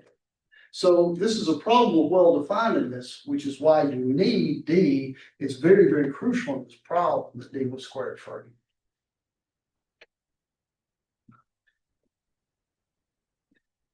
Yes. I do have a question actually on spring 2019, which is 9B, and is polynomial field over Z Euclidean domain. Is that like, can you just show, I'm assuming no, and then you can 9 of spring 2019. It's the X Euclidean. Okay. Is it because, I'm assuming no, because you can just take like f of y, or like y to be the 0 polynomial, and then x to be like n, and then that would just be, You're trying to show that there's no map. That's gonna be, look at part A. What does part A say? oh, and then principal, oh, wait. But is principal ideal, that implies, no, oh, Euclidean domain implies principal ideal. So Okay. even, so here's the thing. So problem 9 says in part A, show that ZX is not a principal ideal domain. Part B says, is it a Euclidean domain? Why or why not? I don't care how bad you screw up A, use that to do B, because it's impossible for it to be Euclidean, because if it were Euclidean, it would have to be a PID. That's what we're testing there. And in part A, you said it's not a PID, so.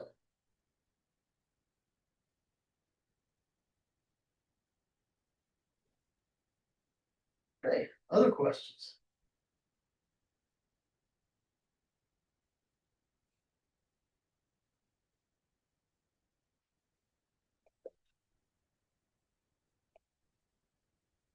How have your exams been going so far?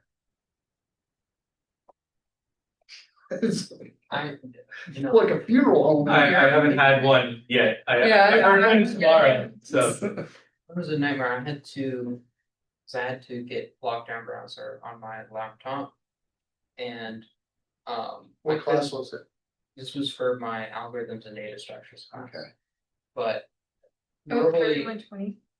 2120, yeah. So Oh. normally you can do that on the computers at the testing center. But the computers at the testing center like aren't working right now or something. They told me I had to do it on my laptop.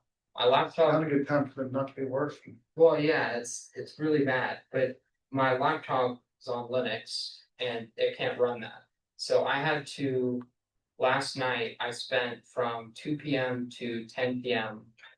Installing Windows on my laptop instead. So that was really fun. Yeah, I bet. Did you install 11? Yeah. Okay. The fabled Linux to Windows user. Yeah. You've been forcefully converted. Yeah, that really is. They really did turn you into a pod person, didn't they? Oh, you should have bought it like a MacBook just to spite Windows, just for that.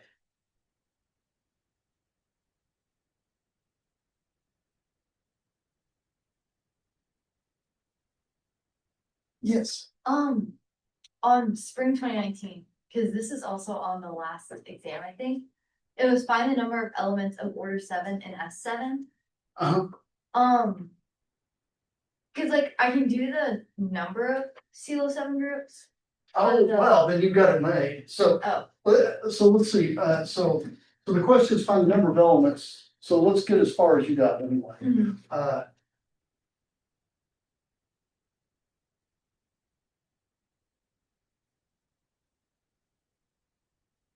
Didn't I just do this?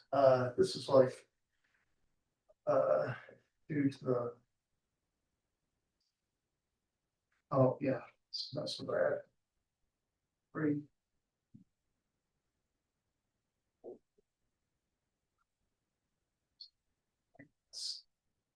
80 times 9 is 720 times 7, that's right.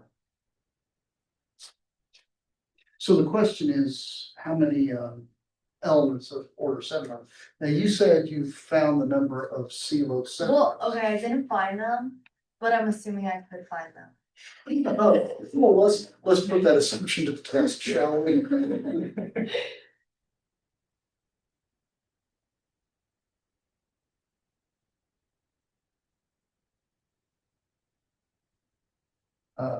Whatever this.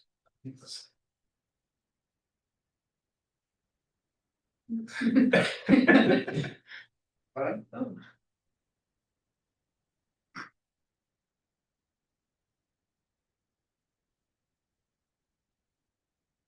So, I guess.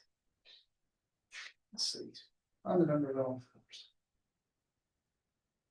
I think there might be an equal. Oh, yeah, we don't need to do this, yeah, we could do it this way. Actually, I'm just kind of curious, this is not the best way to do it. 62, 180, 3. Oops. 4.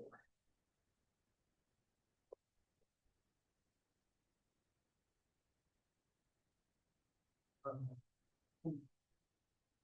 144. Birds sometimes say 126. I should be more. It's literally a high composite number. Well, so at some point, so when I about the square root of that, they'll be bars. 9, 80, 10, 72. Oh, yeah. What? Oh, yeah. 12, 60. Oh, there's also the. Actually, this is just me doing it curiosity. 13, 14 don't work, 15 probably do 15 times, Yeah.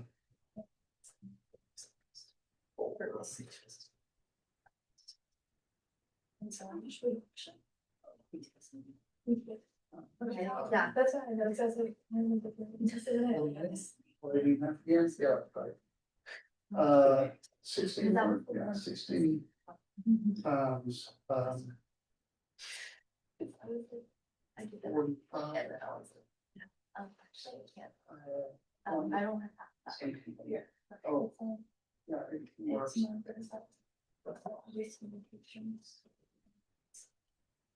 We did that. What's the square root of 720? I guess it's like in the 30s. No, it's this is the 20s. I don't know. 80 times 86. There, I'm getting close now. You weren't even paying attention. We want to do 2. Oh, no, on this.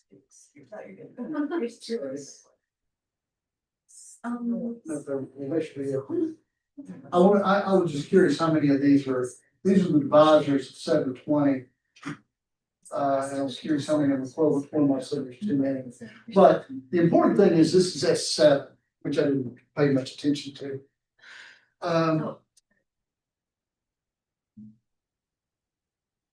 We can find the number of Sylow. So for this problem, it's actually easier to find the number of elements 4 or 7 first and then figure out the number of Sylow 7 group.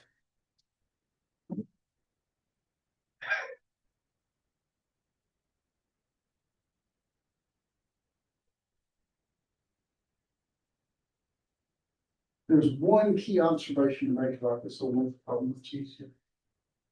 And I guess I can ask you, so in S anything, S whatever, every element can be written as a product of disjoint cycles, right?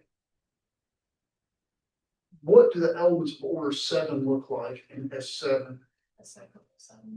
It has to be a 7 cycle. There's no way around it, right? There's all kinds of ways you can write elements of order 2 in S7. It can be AB, it can be ABCD, it can be ABCDEF. So there's different ways to write. But elements of order 7 has to look like this.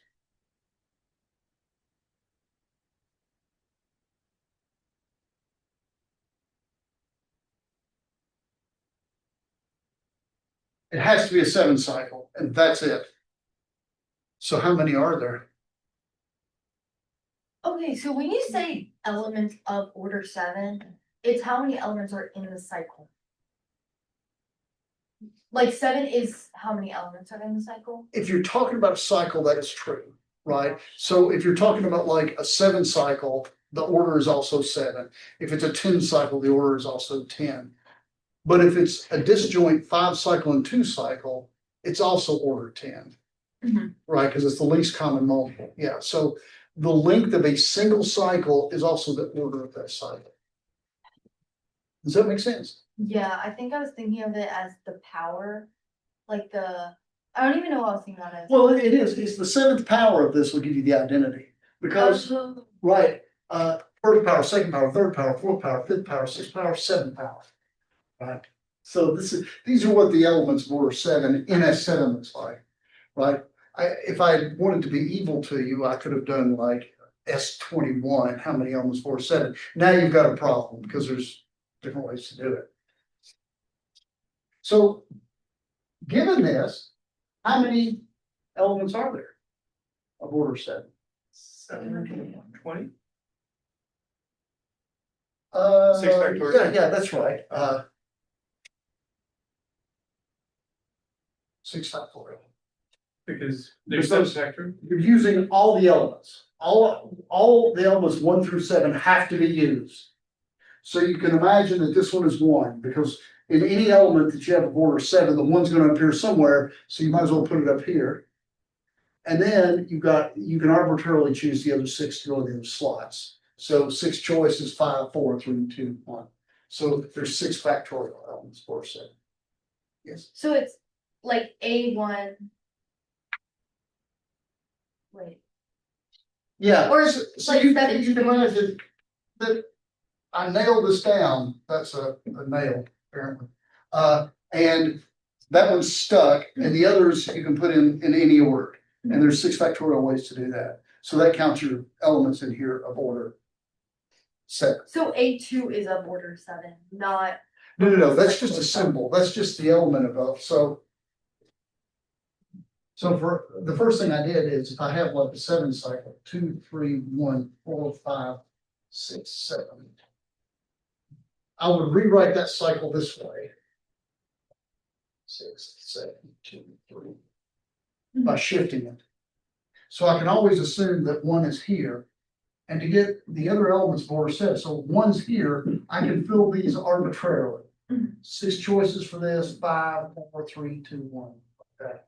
And that's why there are 6 factorial different ways to make this thing. So that cycle is of order 7. That's right. Okay. Right. The cycle is of order 7, and the elements of order 7, all the elements of order 7 in S7 look like that. Okay. Okay so far? So it looks like, yeah, there's 720 elements of order 7. So how many Sylow 7 groups are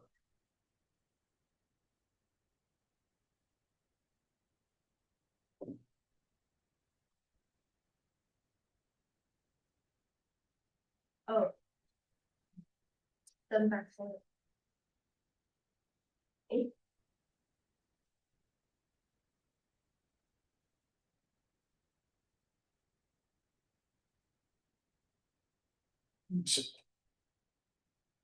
So how many Sylow 7 groups are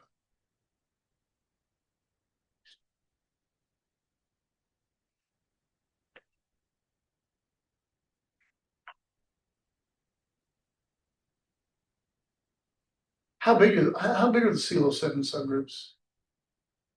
So They're of size 7, right? So they're cyclic, right? How many elements of order 7 belong in each Sylow 7 subgroup? 6. Okay, so how many, if there's 720 elements of order 7, how many Sylow 7 groups are there? 120. 120.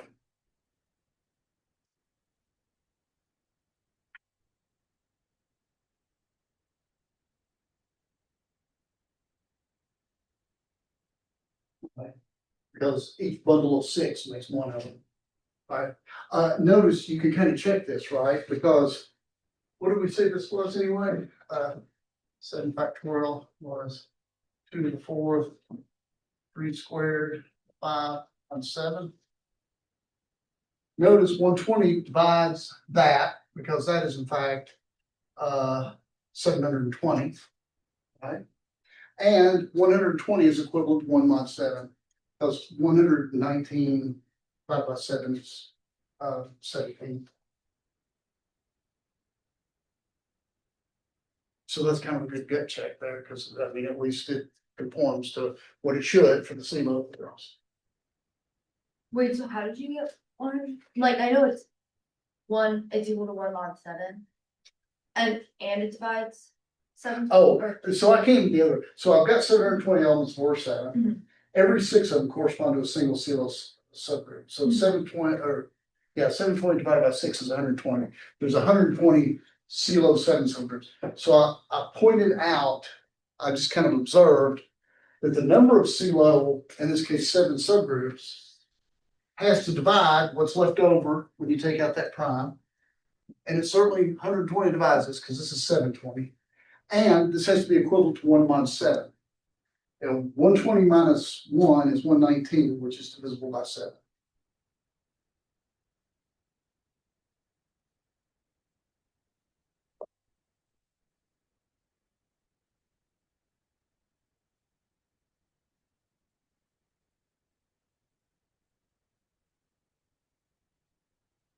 Yes. So that extra credit you were talking about, how much? Is that the proof or disproof, right? If you have to ask that question, you're never going to beat me.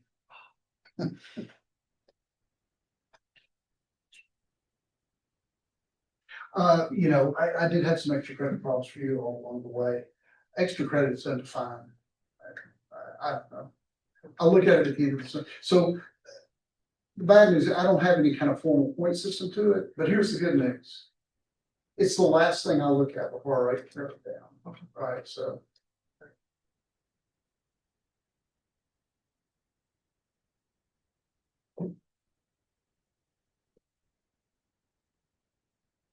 What time do you 11:30 to 2. Is it in our? Yeah, it's in our normal one.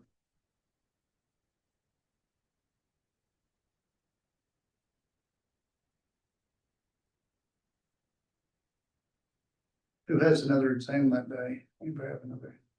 Yeah, you got one like right after you were complaining about that. That's what class? Electronics.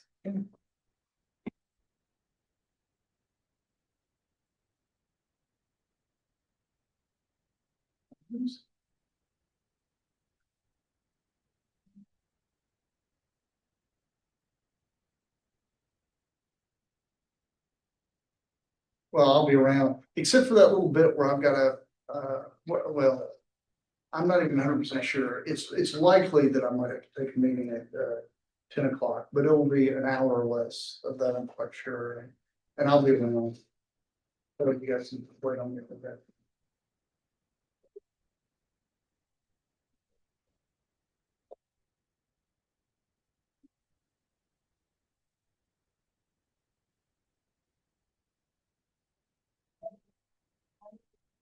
On the but done on the other exams, would I be able to? I got it. I got, Never gonna be there. Yeah, I think it could be fine. What are you worried about? well, okay, I'm assuming I'm not gonna do better than the first exam. But if I get. If I